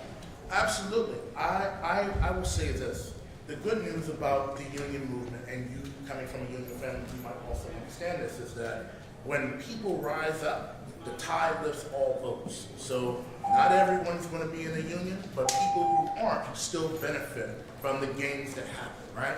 Even non-union hotel workers don't have to clean so many rooms a day. Even like cooks and bartenders in non-union restaurants still benefit from the industry standards that are set. Thank you so much. Thank you, Councilmember Bonds. Councilmember Felder? Thank you, Mr. Chairman, and thank you to all of the panelists this round. My question is for Dion Reeder. Dion, I appreciate your willingness to volunteer to serve on the Community Benefits Agreement Task Force. Since the official document has been released, could you speak to some of the feedback you've heard from stakeholders about the document? Were folks excited? Were they displeased? No, they're extremely excited, and thank you, Councilmember Felder, for this opportunity to participate. Not only are people excited about this opportunity, they see themselves in the plan. They see all the things that we've asked for, and that's what we're proposing. I think, for the most part, as I stated in my testimony, if we follow the plan, this will be groundbreaking, not just for the city, but as a blueprint to how we create a community benefits agreement with an entity of this size that will truly have long-lasting impact on the families that live in this community and those who visit. So no, not only are the residents excited about it, they see themselves in it. Thank you so much, Mr. Chairman. Thank you, Councilmember Felder. Councilmember Duffy. Just really quick, I agree with you, Josh Armstead, that that should be on the table, and I can assure you that it's already been discussed in my conversations that I've had with the team, that is on the table, and that they are talking to your union about those post-stadium construction union jobs. Thank you. Thank you to each of you. I appreciate it, especially those of you who are in person. You all are excused. Let me call the next group. Reginald Mathis.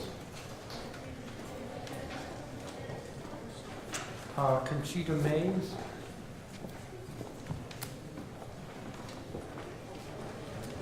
Kiana Jones.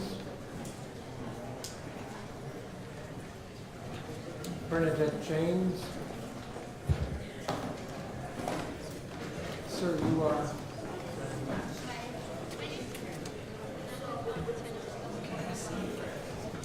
J.P. Simkowitz, who's an ANC commissioner. Dwight Reds.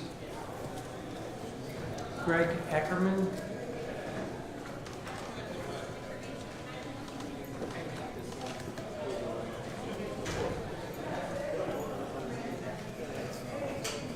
Patrice Bowman. You are.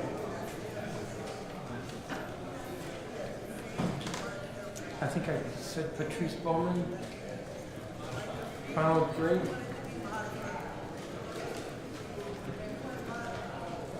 Harold Red.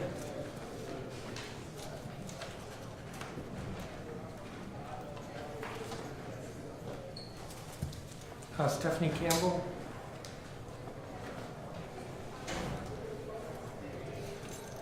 Yvette Alexander.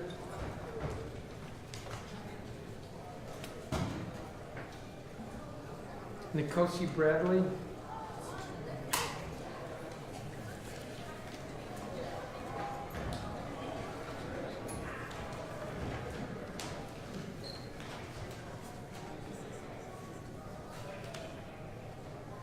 Karen Wooten.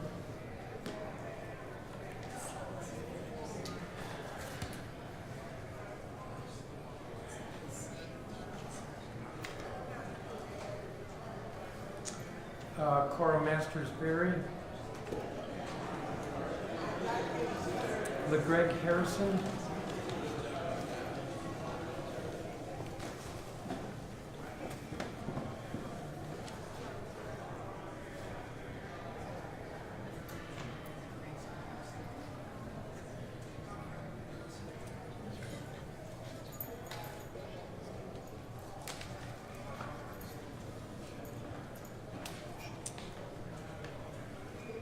I think I'll leave it there.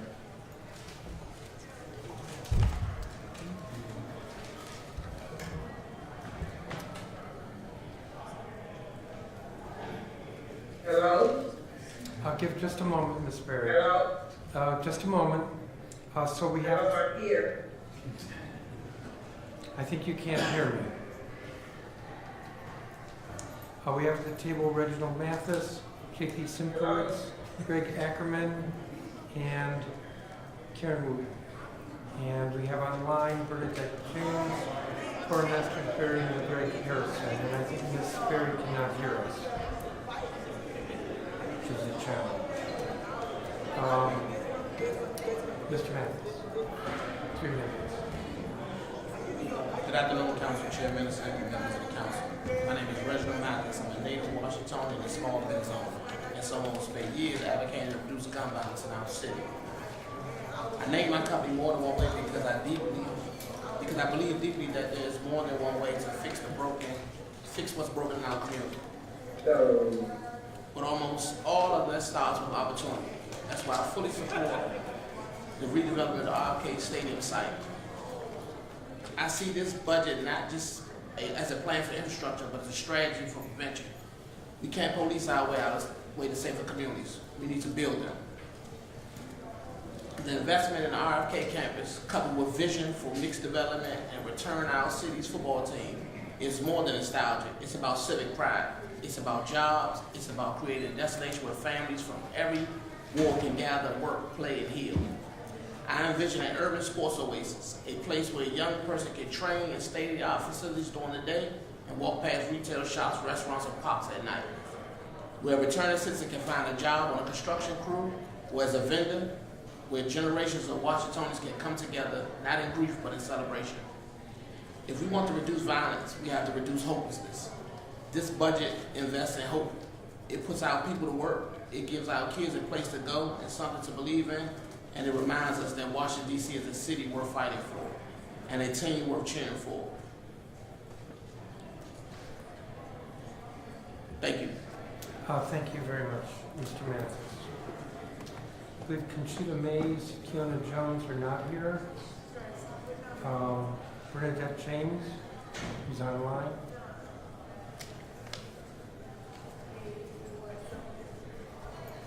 Good afternoon, everyone. Good morning, Chairperson. Good afternoon, Chairperson and members of the Council. My name is Bernadette James. I am a native Washingtonian. I live in Ward 7, where I'm proud to be a part of Impact Ward 7, a collective of residents who care deeply about the community's future. I come before you today in full support of the RFK redevelopment project because this is the kind of project that Ward 7 needs. For too long, communities like ours have been overlooked when it comes to economic opportunities and cultural investments. But this project tells a different story.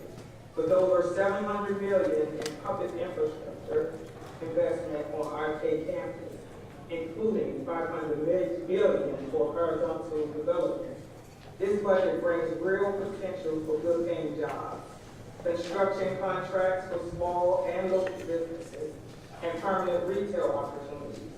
These are the kinds of investments that can break cycles of poverty and put families like mine on a path for economic stability. Beyond job creation, I'm excited about what this budget says about our youth. Proposed $89 million sports flex and RFK will give our young people a world-class facility to train, play, and build confidence. And with $377 million allocated to modernize our public schools, including Beard, Burville, Drew, Nelly, and Thomas Elementary Schools, we're finally prioritizing learning environments that affirm our children's brilliance. When I think about what civic pride really means, it's this: investing in our people, our culture, and our future. That's what the RFK redevelopment project does. And I urge this council to support it without delay. Ward 7 is ready to grow, and we're ready to lead. Thank you so much.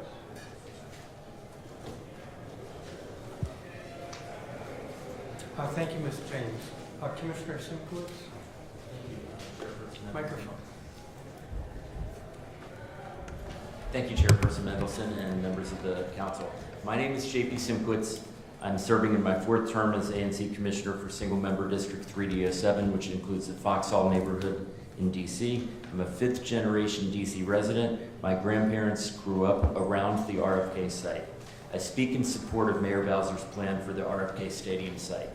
Over the past few years, my wife and I have been on a tour of all 60 Major League Baseball and NFL stadiums, so we've seen what's worked and what hasn't worked. What's hasn't worked is stadiums where you go and there you go in, you park, and there's nothing to do except go inside and drive out. What does work are stadiums with close proximity to a downtown area, a vibrant community outside the stadium walls, and good options for food and beverages both inside and outside of the stadium. RFK Stadium's been a part of my family's history since it opened in the 1960s. Before that, of course, my family went to Griffith Stadium. In 1966, my mom went to see the Beatles at RFK. My dad enjoyed seeing the Senators play there, and when I was little, we used to go to NFL games as well as professional soccer games at the Washington Diplomats. I can't tell you the number of concerts I've been at RFK. Michael Jackson, U2, Madonna, Paul McCartney, Destiny's Child, including Beyonce. I attended the last game of the Redskins at RFK against the hated Dallas Cowboys.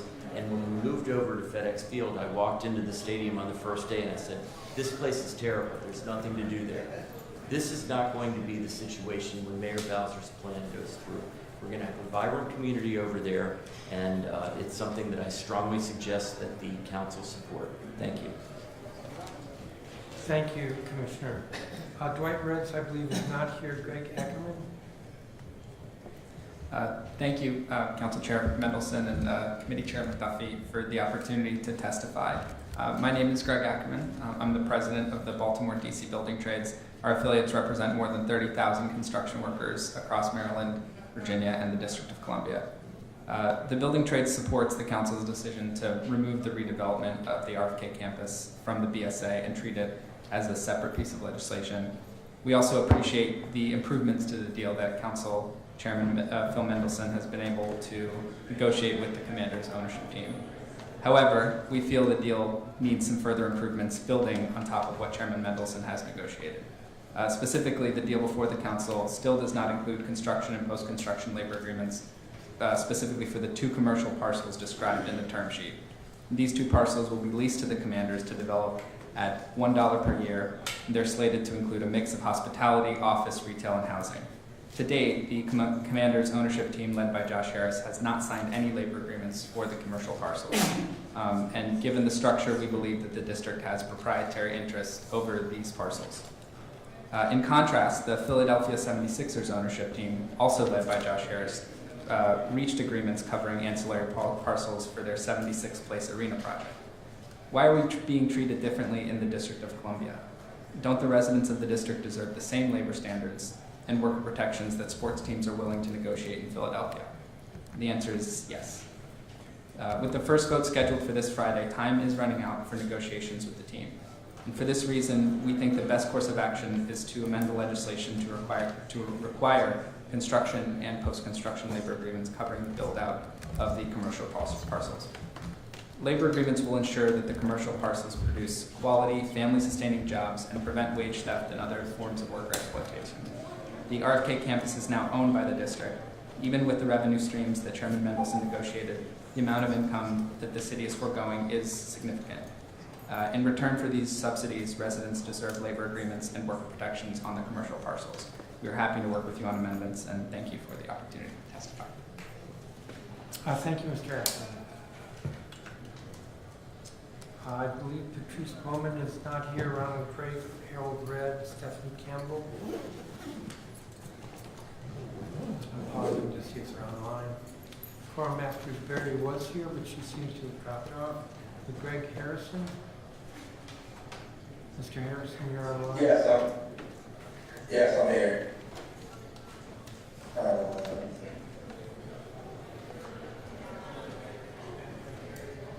Please proceed, Mr. Harris. Thank you. Good afternoon, Chairman Mendelson, members of council. My name is Greg Harrison, and I am a proud resident of Ward 8, local business owner with roots in Ward 8, Ward 7, and Ward 5. And let me be clear, an unapologetic sports fan, especially Washington Commanders and all of our local sports teams. I'm here today to express my wholehearted support to the RFK Stadium redevelopment project. This initiative, to me, is more than just this revitalization effort. It's a vital opportunity to ignite economic growth it's also community pride and create a legacy that benefits, that a lot of people in our city. On the economic side, I just think that if this project is done right, it has potential to generate thousands of jobs during games and outside of games in certain trades like hospitality, retail, stadium staffing. These opportunities, I feel like, are crucial for our community to provide pathways to employment for residents of Ward 7, 8, 5, and all across the district. Local business opportunities, I believe that this redevelopment definitely gives opportunities for local entrepreneurs and small businesses to occupy those retail spaces and the surrounding areas around that complex. This will ensure economic benefits are rooted in our community, and it continues to empower local business owners like myself to continue to foster that vibrant and diverse commercial ecosystem that's much needed in our city. When you talk about community and inclusion, I think this project definitely has to be inclusive. The ground should be accessible to everybody, residents, youth, community groups, just like I heard someone in the testimony say before, this public program and community events and affordable recreation activities that can be done. In terms of community activation and partnerships, my business, the Museum DC, has collaborated with the Washington Commanders on community activations and initiatives promoting art, fashion, culinary, and retail vitalization. And we had to do this in Maryland with DC artists, and it should be right here at home base. Okay? Additionally, I want to highlight to you before I go that if you attended a Commanders game before, you won't see a Nike swoosh or an Adidas swoosh on the sleeves of the hundreds of staff members and polos. Instead, you'll see the Museum DC logo. And I'm a fifth-generation Washingtonian, and this is a powerful example of how supporting local brands can create visibility and recognition for local businesses, opportunities that can expand and be prioritized within the stadium and those related venues. Thank you, Mr. Harrison. Thank you. We're trying again with Carl Masters Perry. We don't see her in the waiting room. Mr. Ackerman, have you submitted a copy of your statement? Yes, I believe I have. Make sure I do. All right, we'll look for it. Thank you. Co-Chair McDuffie. I want to thank all the witnesses for their testimony. I really appreciate the advocacy around youth sports. I'm a big proponent of it. And this council has done a lot that I've led on and supported to really expand opportunities for youth sports. It is something that we've talked directly with the Commanders. I've talked directly with the Commanders about, and they have a deep interest in doing a number of things, innovative ideas around youth sports engagement and not just football. Right? I don't have any kids who play football. I'm a girl dad. But they have talked about, not just flag football, they've talked about flag football, which is a growing sport popularity around the country and in the District of Columbia. DC Public Schools, DCIA, DC State Athletic Association has done a number of things to expand opportunities for flag football, but also the business of sports, right? Perhaps they want to be a coach or trainer, or a sports psychologist, or perhaps they want to understand what ownership looks like and maybe how to invest when they're adults in sports. There are a host of things that I think are benefits as a part of the sports industry that don't require a kid to play football. And those are things that I've discussed with them. I've demonstrated an interest in supporting as well across the city. And so I wanted to mention that. And then I also want to mention to the Greg Harrison, I've seen and really appreciated the engagement of our professional teams that have demonstrated a commitment in working with small businesses like yours. As you mentioned, you are a native Washingtonian. You all have a great business. And it is, I think, incumbent upon organizations like the Commanders to do the outreach and engage. And they've already demonstrated that commitment in the past. Have you had any recent conversations with them about expanding those opportunities that you've already established with them? Well, yes, they would like for us to have our artists and residents programming be done with them ongoing. And so we're ushering in more local DC retail businesses to come into the stadium and participate in artists and residents program. That's excellent. And as chair of the Committee on Business and Economic Development here at the council, I mentioned in my open statement that is also something that I'm prioritizing. Engagement with our local small businesses like the Museum DC. You all been around for how long now? We'll be 10 years next year. There you go. What a better way to celebrate your 10-year anniversary than really expand the commitments and opportunities that are part of this deal. So thank you for your testimony. Thank each of the witnesses for their testimony. I know, Greg, we talked extensively when it came to the monumental deal. I appreciate where we landed there. I've talked to you, I think it was last week, we chatted, and I appreciate all the hard work that you're currently doing and the conversations I know you're having. And obviously want to make sure we continue that engagement so we can support what you're pushing for organized labor. Thanks. Thank you. And I overlooked Ms. Wooten, who's at the table. So why don't you proceed? Hello. Microphone. Hello, my name is Karen. I'm sorry. My name is Dr. Karen Wooten, MD, and I live in Ward 6. I used to work as a psychiatrist on an inpatient psych unit in a local hospital. And I'd like to tell you a story about one of my patients in order to explain my objection to bringing the RFK football, bringing the football team here and expanding the RFK project. My patient, who I'm going to call Malik, he was a big guy with crouched over posture, sad eyes, and a plan to kill himself. He was always getting angry at himself because he'd go off on yelling sprees to his loved ones, and then he would feel totally awful afterwards. He had memory problems, he had trouble following through, he couldn't hold a job, he just felt completely helpless. Psychiatrically, he had every diagnosis, from ADHD to schizophrenia. But none of these diagnoses seemed to fit exactly, and more than that, he just wasn't responding to the treatments. So I asked him if he had played football. Yeah, he said, I played football from the time he was a little kid until he was into high school. I asked if he was hit in the head. Of course, he was hit in the head.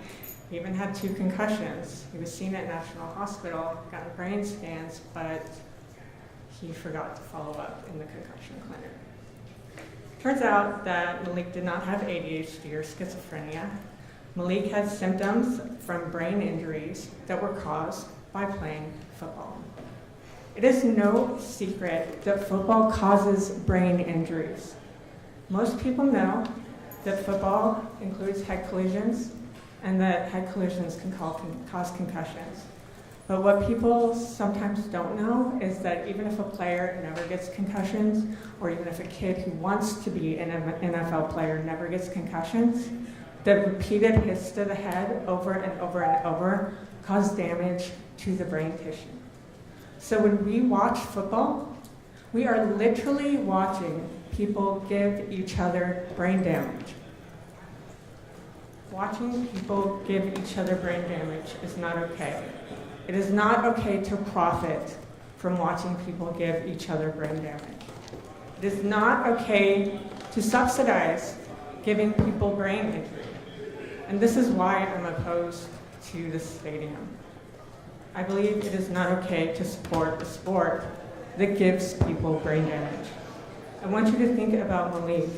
I know that you're hearing a lot of things about jobs and amazing arguments that are important to people's lives, but I want you to think about brain damage.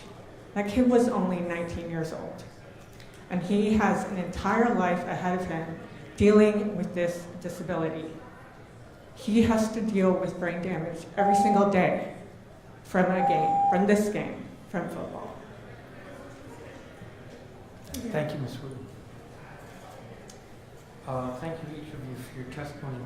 Mr. Ackerman, have you been in discussions with the team? Yes. We've passed some drafts back and forth. We still don't have anything that's agreeable to us. Not even a real commitment to have an agreement. I'm sorry, not even a what? Not any kind of meaningful commitment to have an agreement on any of the portions of the commercial parcels. Okay, and the issue is the commercial parcels, not the stadium itself. That's correct. Okay. All right, thank you. Again, Councilmember Allen, did you have any questions? Just very briefly follow up on that. I think in your testimony you talked about that the district has a proprietary interest on the commercial properties. Can you maybe expand what you mean on that? Yes, so, and I apologize, I'm not a lawyer, but I think the underlying concept is that because the district owns the land, it has an interest in how it would be developed, and so it would be germane and legal to do an amendment that would require a project labor agreement on this commercial parcel. Got it. And at least my recollection is on several other projects where the district owned and partnered with development, we required either PLAs or labor peace on commercial development. That's correct. Okay, all right. That was the one that I caught. I was in another meeting, so I apologize. I appreciate everybody else's testimony, and we'll make sure I catch up on the rest of your testimony too. Thank you. Thank you, Councilmember. Thank you again, each of you. We're going to go to the next group of witnesses. I'm going to call a couple of repeats. Former Councilmember Yvette Alexander, Nikosi Bradley, Cora Masters Jerry, Sharon Lockhart, Thomas Gore, Stephanie Fu,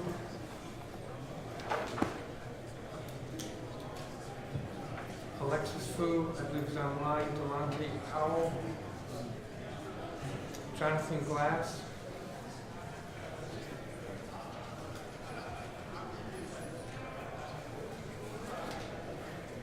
Carlos Reyes,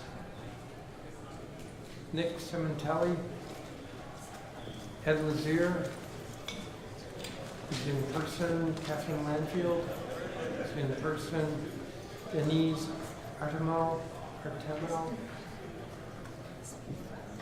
Denise Artemel, Ebenezer Thompson, Ramona Barber, Aquil Baker, Andrew Colbert, Marlon Brooks, David Roundtree, La Walker, Derek Bullock, Hallam Flowers, Barbara Thompson, Michael McIntosh Kanoya, I believe is online, Egypt Mims, Roberta Mims, Ambert Mims, Ava Barber, Gerald Conahia, Amber Baker, Teresa Smith,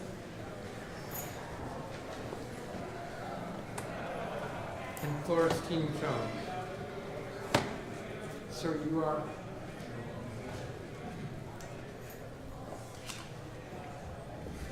All right, I have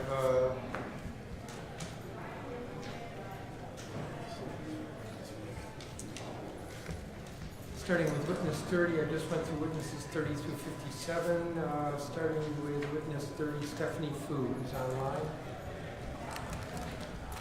Hi, good afternoon.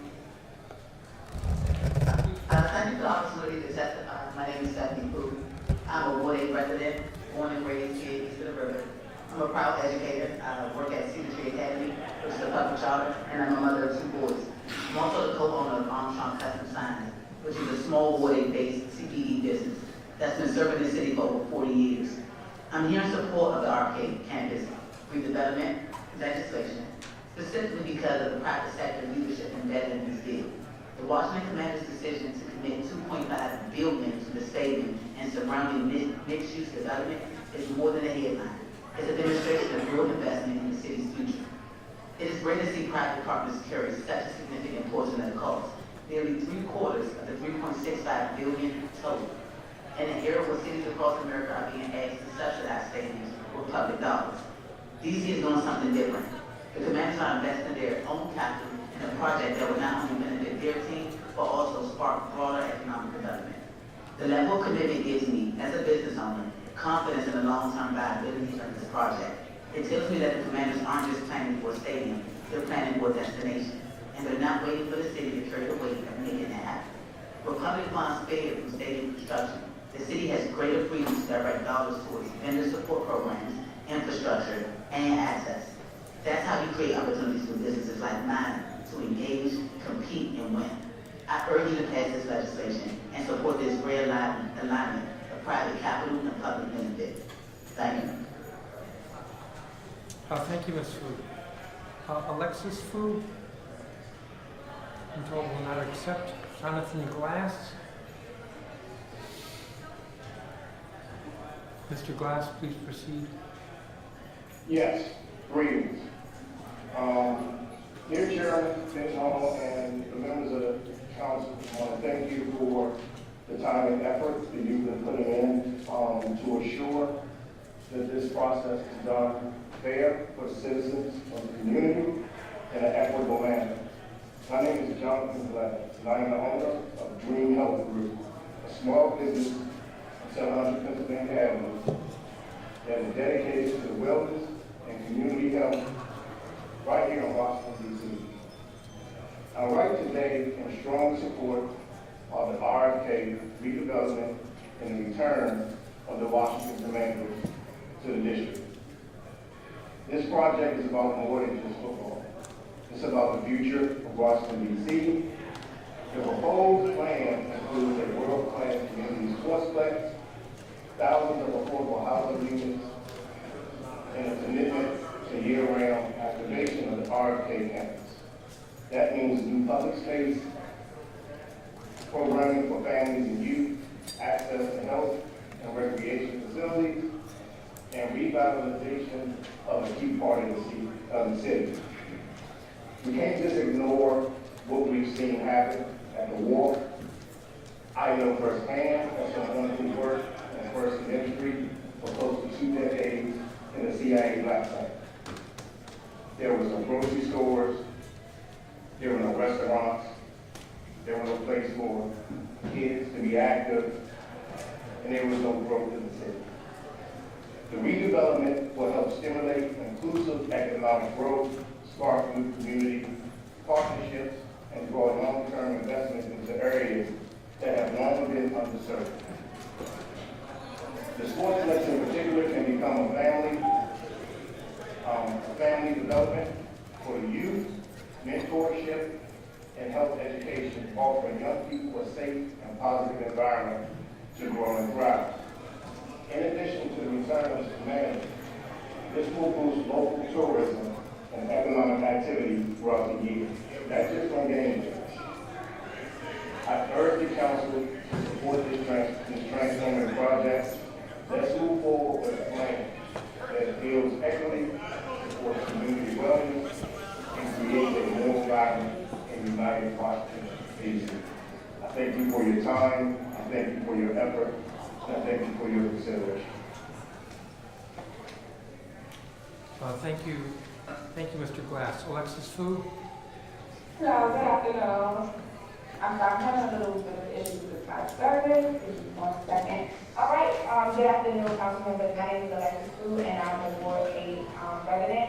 And I'm a parent of 2 athletes, one in kindergarten and 2 sports athlete in football, basketball, swimming, and I have a 1-year-old water star, Megan, who my wife and I dreamed of one day in the business of higher education and attainment, playing at the college level and maybe even beyond.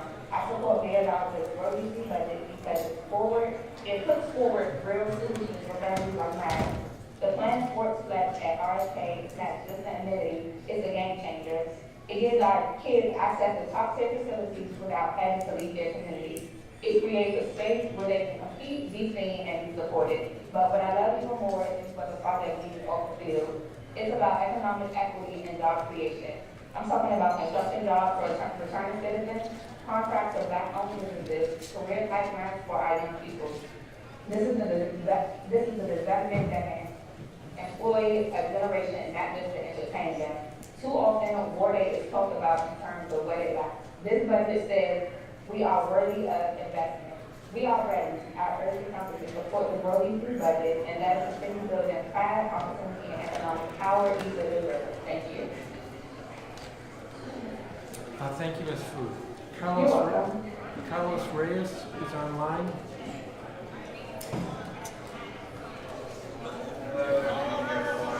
Good afternoon, actually. So I am Carlos Reyes. I am the CEO of Smart Settlements, a locally owned real estate company, a settlement service. I proudly serve DC for, it's been 2 decades. I'm here to voice a strong support for the RFK redevelopment. It's a vital impact, and it's vital impact it will have on our city, on our economy, on our businesses, on all of our communities, really. RFK site represents an untapped opportunity to re-energize a key part of the city. As someone who works here every single day to help families achieve their dream of home ownership, I know how critical it is to align infrastructure and economic development with housing and community needs. The RFK redevelopment has the potential to do that, bring much needed investment, job creation, and commercial activity to the district. This project will also support small businesses across multiple sectors, from real estate to construction to food services, retail, increase foot traffic, attracting visitors, creating new local partnerships. This ripple will be beneficial not just to one neighborhood, but the entire city. Most importantly, the RFK redevelopment gives us a chance to be intentional about equity by incorporating community space, housing, and opportunities for local vendors and contractors. This project can help ensure that longtime residents and business owners are included in the city's growth, not just displaced by it. I urge the council to support the RFK redevelopment and help move DC forward with a project that honors our past while building, more importantly, an inclusive and prosperous future. I thank all of you for the opportunity to speak, and I look forward to this redevelopment. Thank you. Thank you, Mr. Reyes. Nick Simontelli, who I believe is online. Yes, thank you so much, Chair and Council. I want Nixon Lloyd, Ward 5 resident here, sorry to be with you in person today. I want to focus on the development because we all agree that's for all the real money for the cities. And I want to start with this. In 2004, the New Jersey Nets moved to Brooklyn, New York.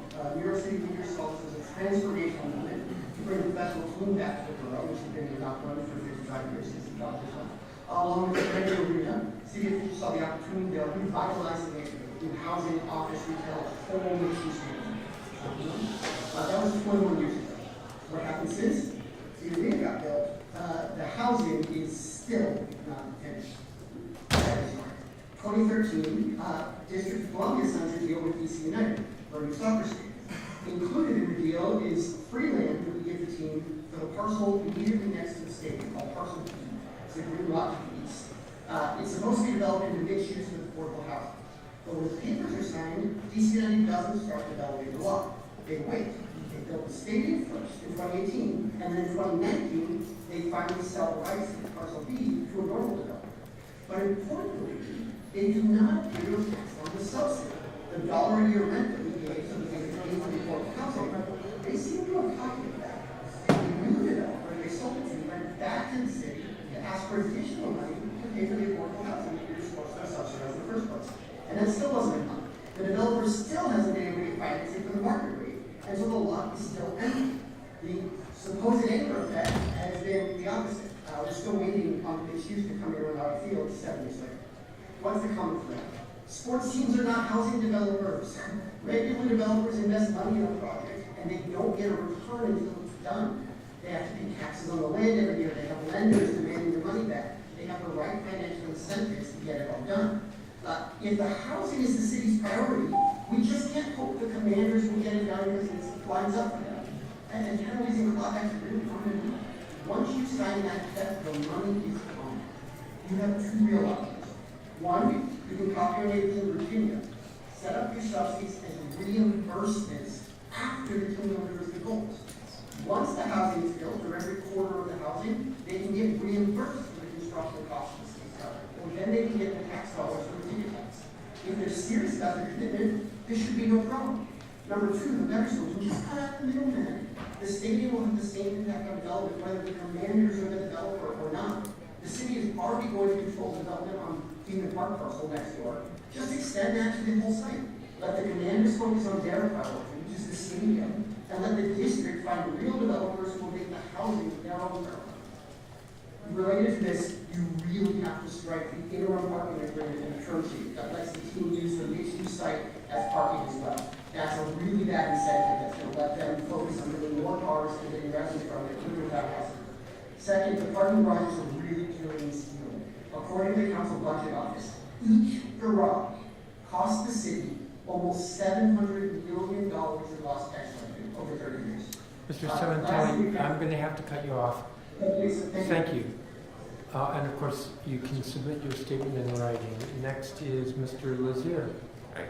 Chairman Mendelson, Chairman McDuffie, I'm Ed Lazier, and I'm on the executive committee of the No Billionaires Playground Coalition. It's unfortunate that something so positive for so many residents, the Commanders returning to the district, is entwined with an enormous corporate subsidy. No level of excitement justifies $8 billion in subsidies, which, by the way, is 4 times larger than any other stadium subsidy in U.S. history. And especially when the Council Budget Office has found that a stadium generates worse economic development than alternatives. We appreciate the steps that you have taken to shift some revenues from the team to the district, but so much more is needed. The Mayor's Stadium deal would cost the district $8.4 billion over 30 years, and Chairman Mendelson's plan is just 12% better, $7.4 billion. As we adjust the deal, we must remember that RFK is our land, the team badly wants to be here, and they don't have any other good options for relocation. That means we have not only the right to ask for a better deal, but the leverage to do so. We ask you to look at this as you would at any other development deal and get us a better deal. You just heard from Nick Cementelli about the importance of getting it right for the parcels beyond the stadium. I'm going to talk about the financing within the stadium. We ask you first to reduce the direct subsidies. The $856 million in direct subsidies is by itself the second highest in U.S. history. You could reduce that in half and direct the savings to make the Community Benefit Fund $500 million instead of $50 million so that it could provide real community benefits. Second, we would ask you to apply the sales tax to all stadium activity, including personal seat licenses, and make sure that all sales tax revenue goes to the general fund. Third, you must charge a real stadium rent, not $1 a year. We suggest $7 million based on the per acre rent currently paid for Audi Field and Nats Park. Fourth, it's important to protect the district from cost overruns and future costs. That means capping whatever we invest for the infrastructure, the $202 million, requiring the team to pay anything above that. And we also want to clarify that the team is responsible for future maintenance capital repairs, not us. And we need to contractually require that they cannot ask the district to bail them out in the future so that we avoid the problem that we had at Capital One Arena where we had to pay $515 million because we really had no other option. And finally, we should reduce parking that will relieve neighbors and, as Nick just said, allow us to build more housing, which is key to better economic outcomes. I want to point out that this better economic development deal saves the city money and still brings every other benefit that you've heard people talk about. The excitement of having a stadium in DC, the Commanders here, youth sports, opportunities for small businesses, jobs, all of those things that you're hearing people are excited about. We get all of that and more if we have a better deal where we also keep more of the revenue. Thank you so much. Thank you, Mr. Lazier. Ms. Lamke. Good morning. Good morning, Chairman Mendelson and Chairman McDuffie. My name is Catherine Lamfield, and I'm a lead advocate at Fair Budget Coalition and an executive member of the No Billionaires Playground Coalition. We oppose both public funding for the stadium and the massive real estate deal accompanying it. The opportunity costs to DC of this stadium and real estate giveaway far outweigh the benefits to the people of DC as the deal stands now. When Fair Budget Coalition first became active opposing an NFL stadium at the RFK site about 2 years ago, we had no way of knowing how spectacularly large the mayor's public giveaway would be in this deal with a private, for-profit, billion-dollar franchise. Setting aside the luxurious initial subsidies on the stadium itself, the terms of a 90-year deal for the development of the lands adjacent to the stadium shocked us, with only $1 in annual rent for almost 30 years, parking garages paid by DC, and full capture of all the profits of the development. This means that the most profitable part of the deal for the Commanders will belong to the team even long after the team next moves to its new stadium. Recall that this team has chosen to leave twice in my lifetime, first out of DC and now out of Maryland. Council needs to step back from the excitement of welcoming the team home with approximately $7.4 billion in direct subsidies, tax breaks, and land subsidies. Its work is to tend to the people of DC and responsibly steward DC's finances, not to grow the profits for billionaires. Incidentally, on the rhetoric of coming home, would you actually give your child a welcome home party if they moved from Landover to DC? Yesterday, the council passed a budget that was mercilessly balanced on the backs of poor and working class DC residents, with deep cuts to the safety net and essential programs that help families make ends meet. It's completely unacceptable that communities beg for basic resources while the team walks off with the equivalent of almost 4% of the total operating DC budget in capital subsidies. While Chairman Mendelson improved upon the deal cut by the mayor, it is only marginally better at this point. The deal must return more revenue to DC and directly benefit residents living near the stadium and east of the river, not to mention repair our safety net. This can only happen if DC actually collects sales taxes on all transactions and directs the revenue to the general fund, as well as collects fair market rent on its land. As well, a community benefits agreement is an inadequate vehicle for community investment, as big public deals have a way of not delivering on promised benefits. We need significant direct investments spelled out in the term sheet and legally enforceable. This includes ensuring affordable housing and good jobs. Please change the deal between the first and second readings. Do not close this deal on the losing end. Thank you very much. Thank you, Ms. Landfield. Ramona Barber, and I'm going to step out, and Co-Chair McDuffie is going to continue. Thank you.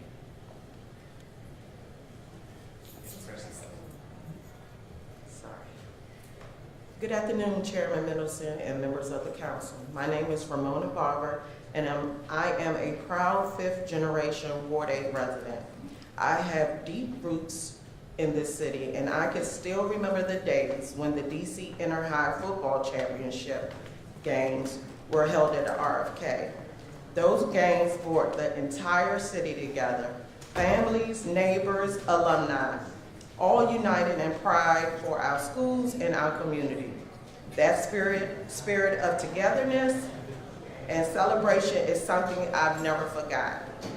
Today, I stand in strong support of the RFK campus redevelopment because I know what this space can mean to our city once again, if we get it right.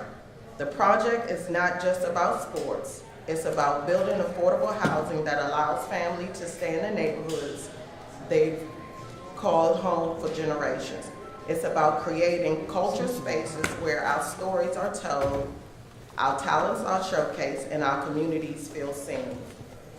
It's also about boosting the local economy, creating jobs, driving revenue, and giving residents more options for safe, year-round entertainment right here in DC.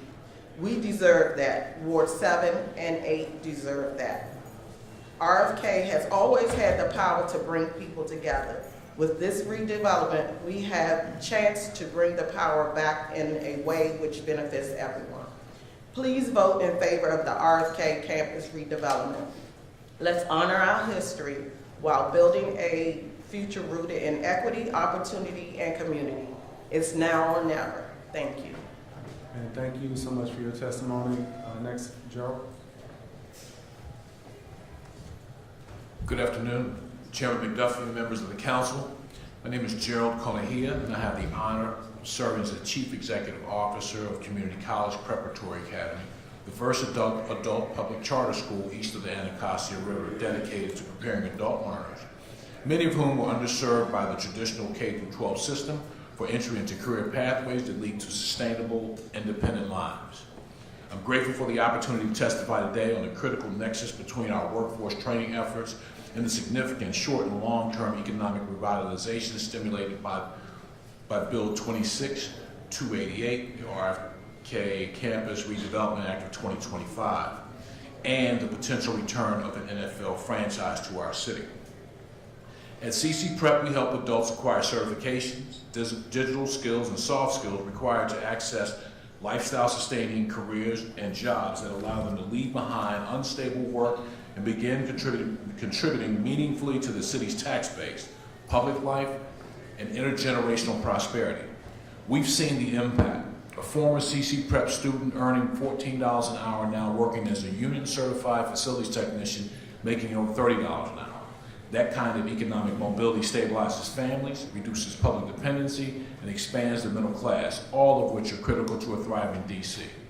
The stadium redevelopment undertaking represents far more than the return of a major sports franchise or a new entertainment venue.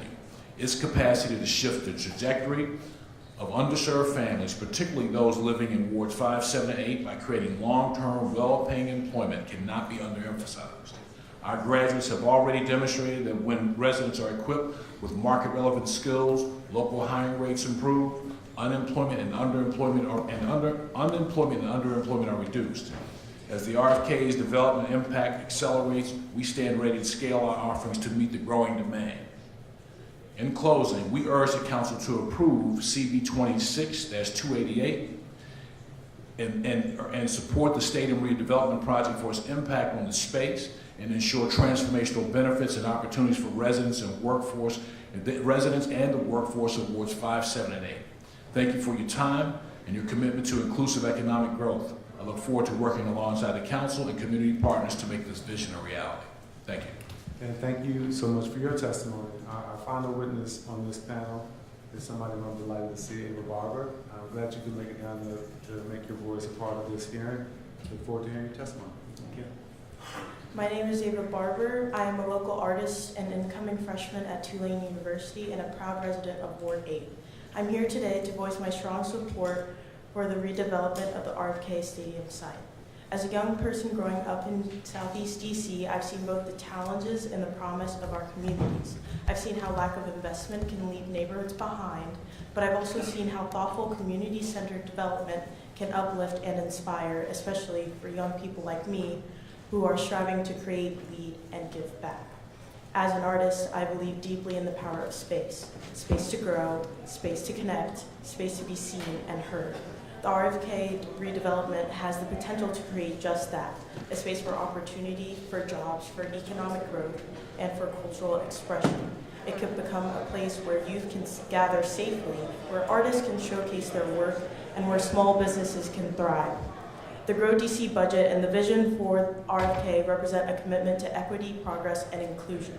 For young Washingtonians preparing to go out into the world, it sends a clear message. You belong here, and we're building a city that is ready to receive your talents when you come back. I urge the council to support the FY26 Grow DC budget and the RFK redevelopment. Let's invest in our youth, our artists, our businesses, and the communities that have always been the heart of the city. Thank you for the opportunity to speak. And thank you for your testimony. Really appreciate it. Thank you each for your testimony here this afternoon.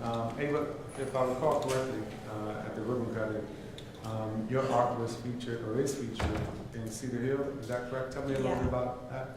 I was granted the opportunity to commission a painting for the Cedar Hill Regional Health Medical Center, new in Ward 8, which is like walkable distance from my house now, and it was really a great opportunity to be a part of that historical moment and also, you know, branch more into professional life now that I finally graduated high school. I love that you're graduating to professional life after graduating high school.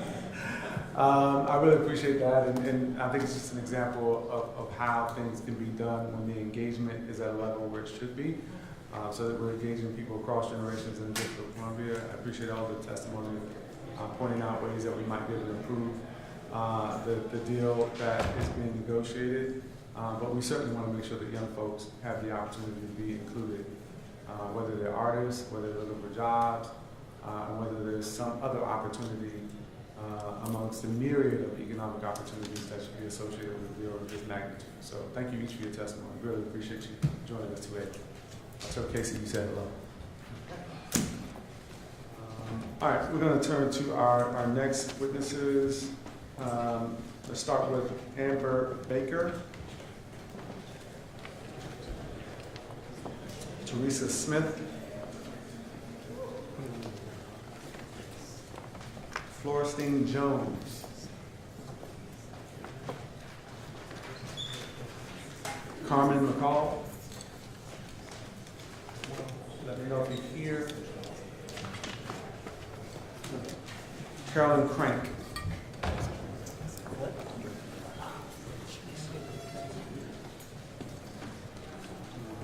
Carolyn Crank. Alistair Sutton.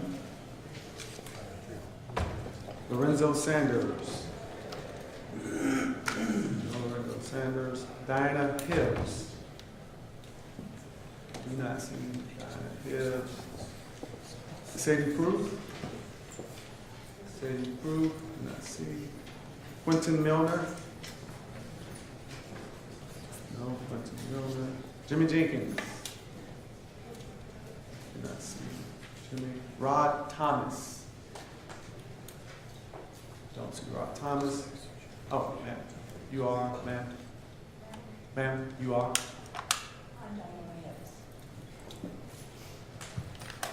If y'all can just let us know if you're here and come up as Ms. Hibbs did and take a seat. We appreciate it. Thanks for joining us. We'll be with you in just a moment. Left off at Rodriguez Norman. Rodriguez Norman. Kunta Bedney, I did see earlier. I do not see now. I'm sure if he's in the hallway. Kunta Bedney. Marquise Johnson King. Mike Dempsey. Mike Dempsey. Kenneth Brown. I don't know if this is Sadie or Shade Perry. Kunta Bedley is here. Shade Perry.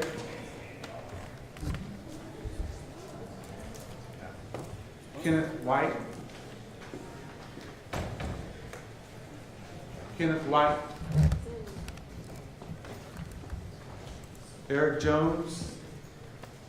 Eric Jones is joining us online. Caitlin Peter. Did I see in chambers? No. Okay. Andre Lee was here earlier. Oh, he's here right here. Got room for one more in person. Rayon Howell. Rayon Howell. Maria Patricia Corrales.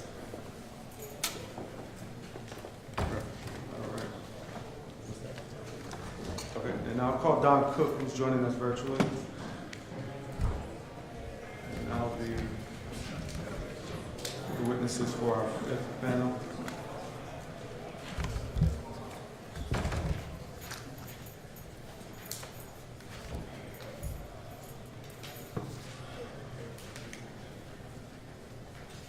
And good afternoon to you all. Thank you for joining us here at the John A. Wilson Building in person. We're going to begin with Diana Hibbs and go down the line. You can begin your testimony. You have 3 minutes. You press the button at the base of your mic. You see a red light come on. Okay. Honorable council members, thank you for the opportunity to testify on a subject of great importance to me personally. My name is Diana Hibbs, and I'm a longtime resident of Kingman Park, the community that will be most negatively affected by the current plans for a stadium on the RFK campus. As proposed by Mayor Bowser, 2 gigantic above-ground parking structures housing over 5,000 vehicles will replace our community's green space that is situated along Oklahoma Avenue and which has insulated our community for years from the current stadium surface parking lots. This green space was a concession to our community when the original stadium was built in 1961. For years now, the city has worked to get drivers out of their cars and onto mass transit, bikes, and scooters.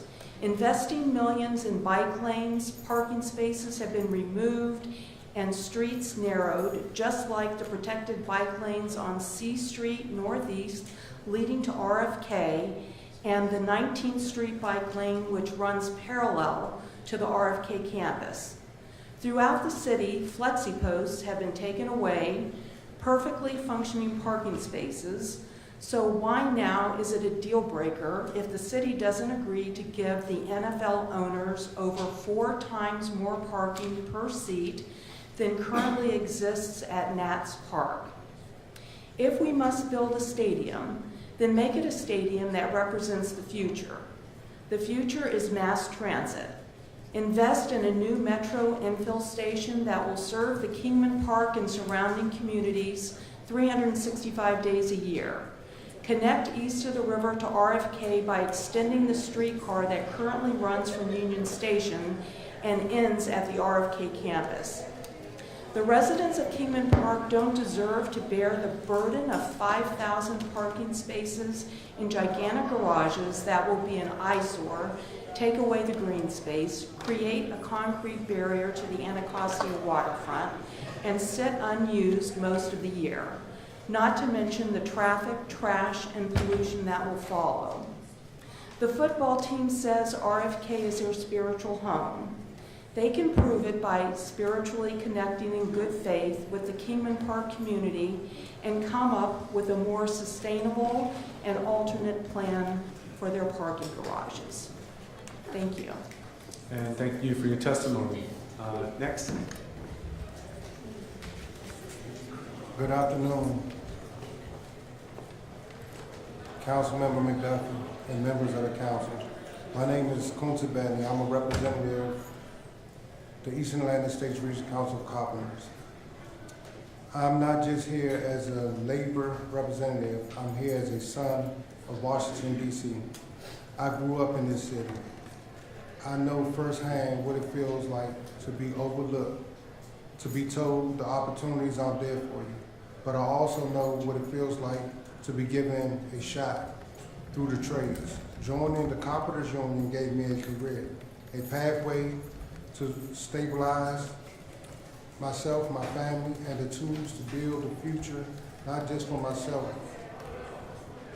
I'm now standing here representing thousands who are ready to do the same. That makes the Washington Commander Stadium project so important. The $3.7 billion investment isn't just about a team coming home. It's about using this once-in-a-generation development to create real, lasting opportunity for DC residents. With a strong project labor agreement in place, we can ensure that opportunity is built into every beam and every brick.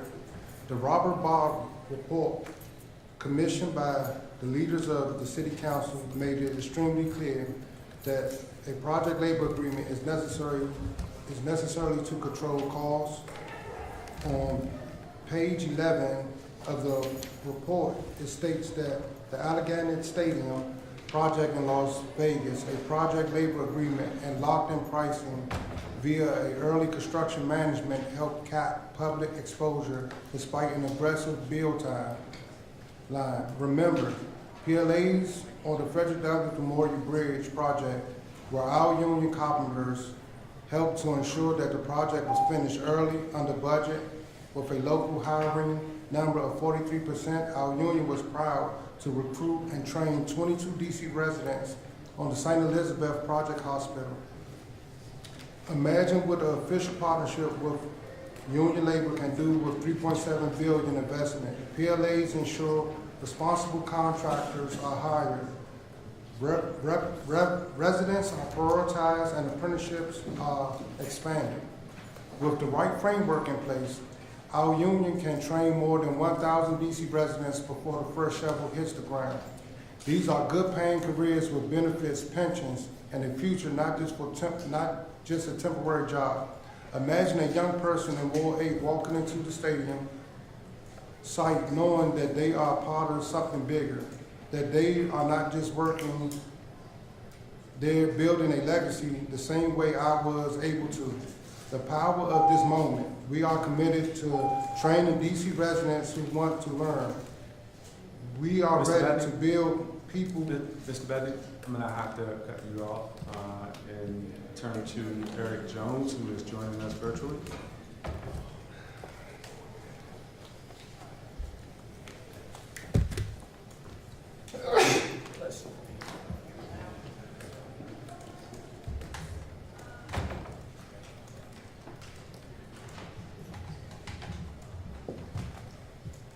You guys turn on your maybe you're not on the right microphone. We can't hear you, Eric.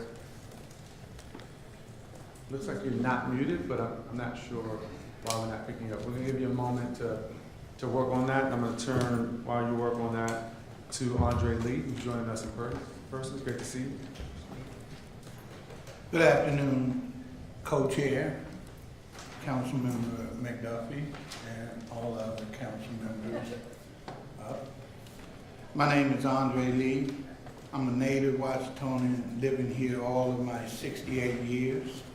I come in front of you today as president representing the Senator Satchel Paige Little League Baseball, testifying in support of the Robert F. Kennedy Campus Redevelopment Act of 2025 proposal to fund the critical infrastructure necessary to bring the Washington Commanders back home to the RFK site.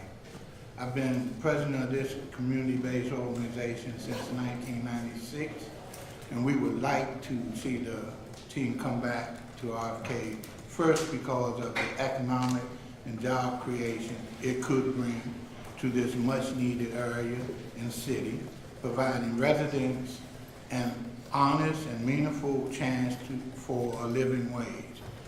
We strongly support the mayor's commitment and the council's commitment to living wage jobs, local hiring guarantees in this development of Ward 7, and especially in this city.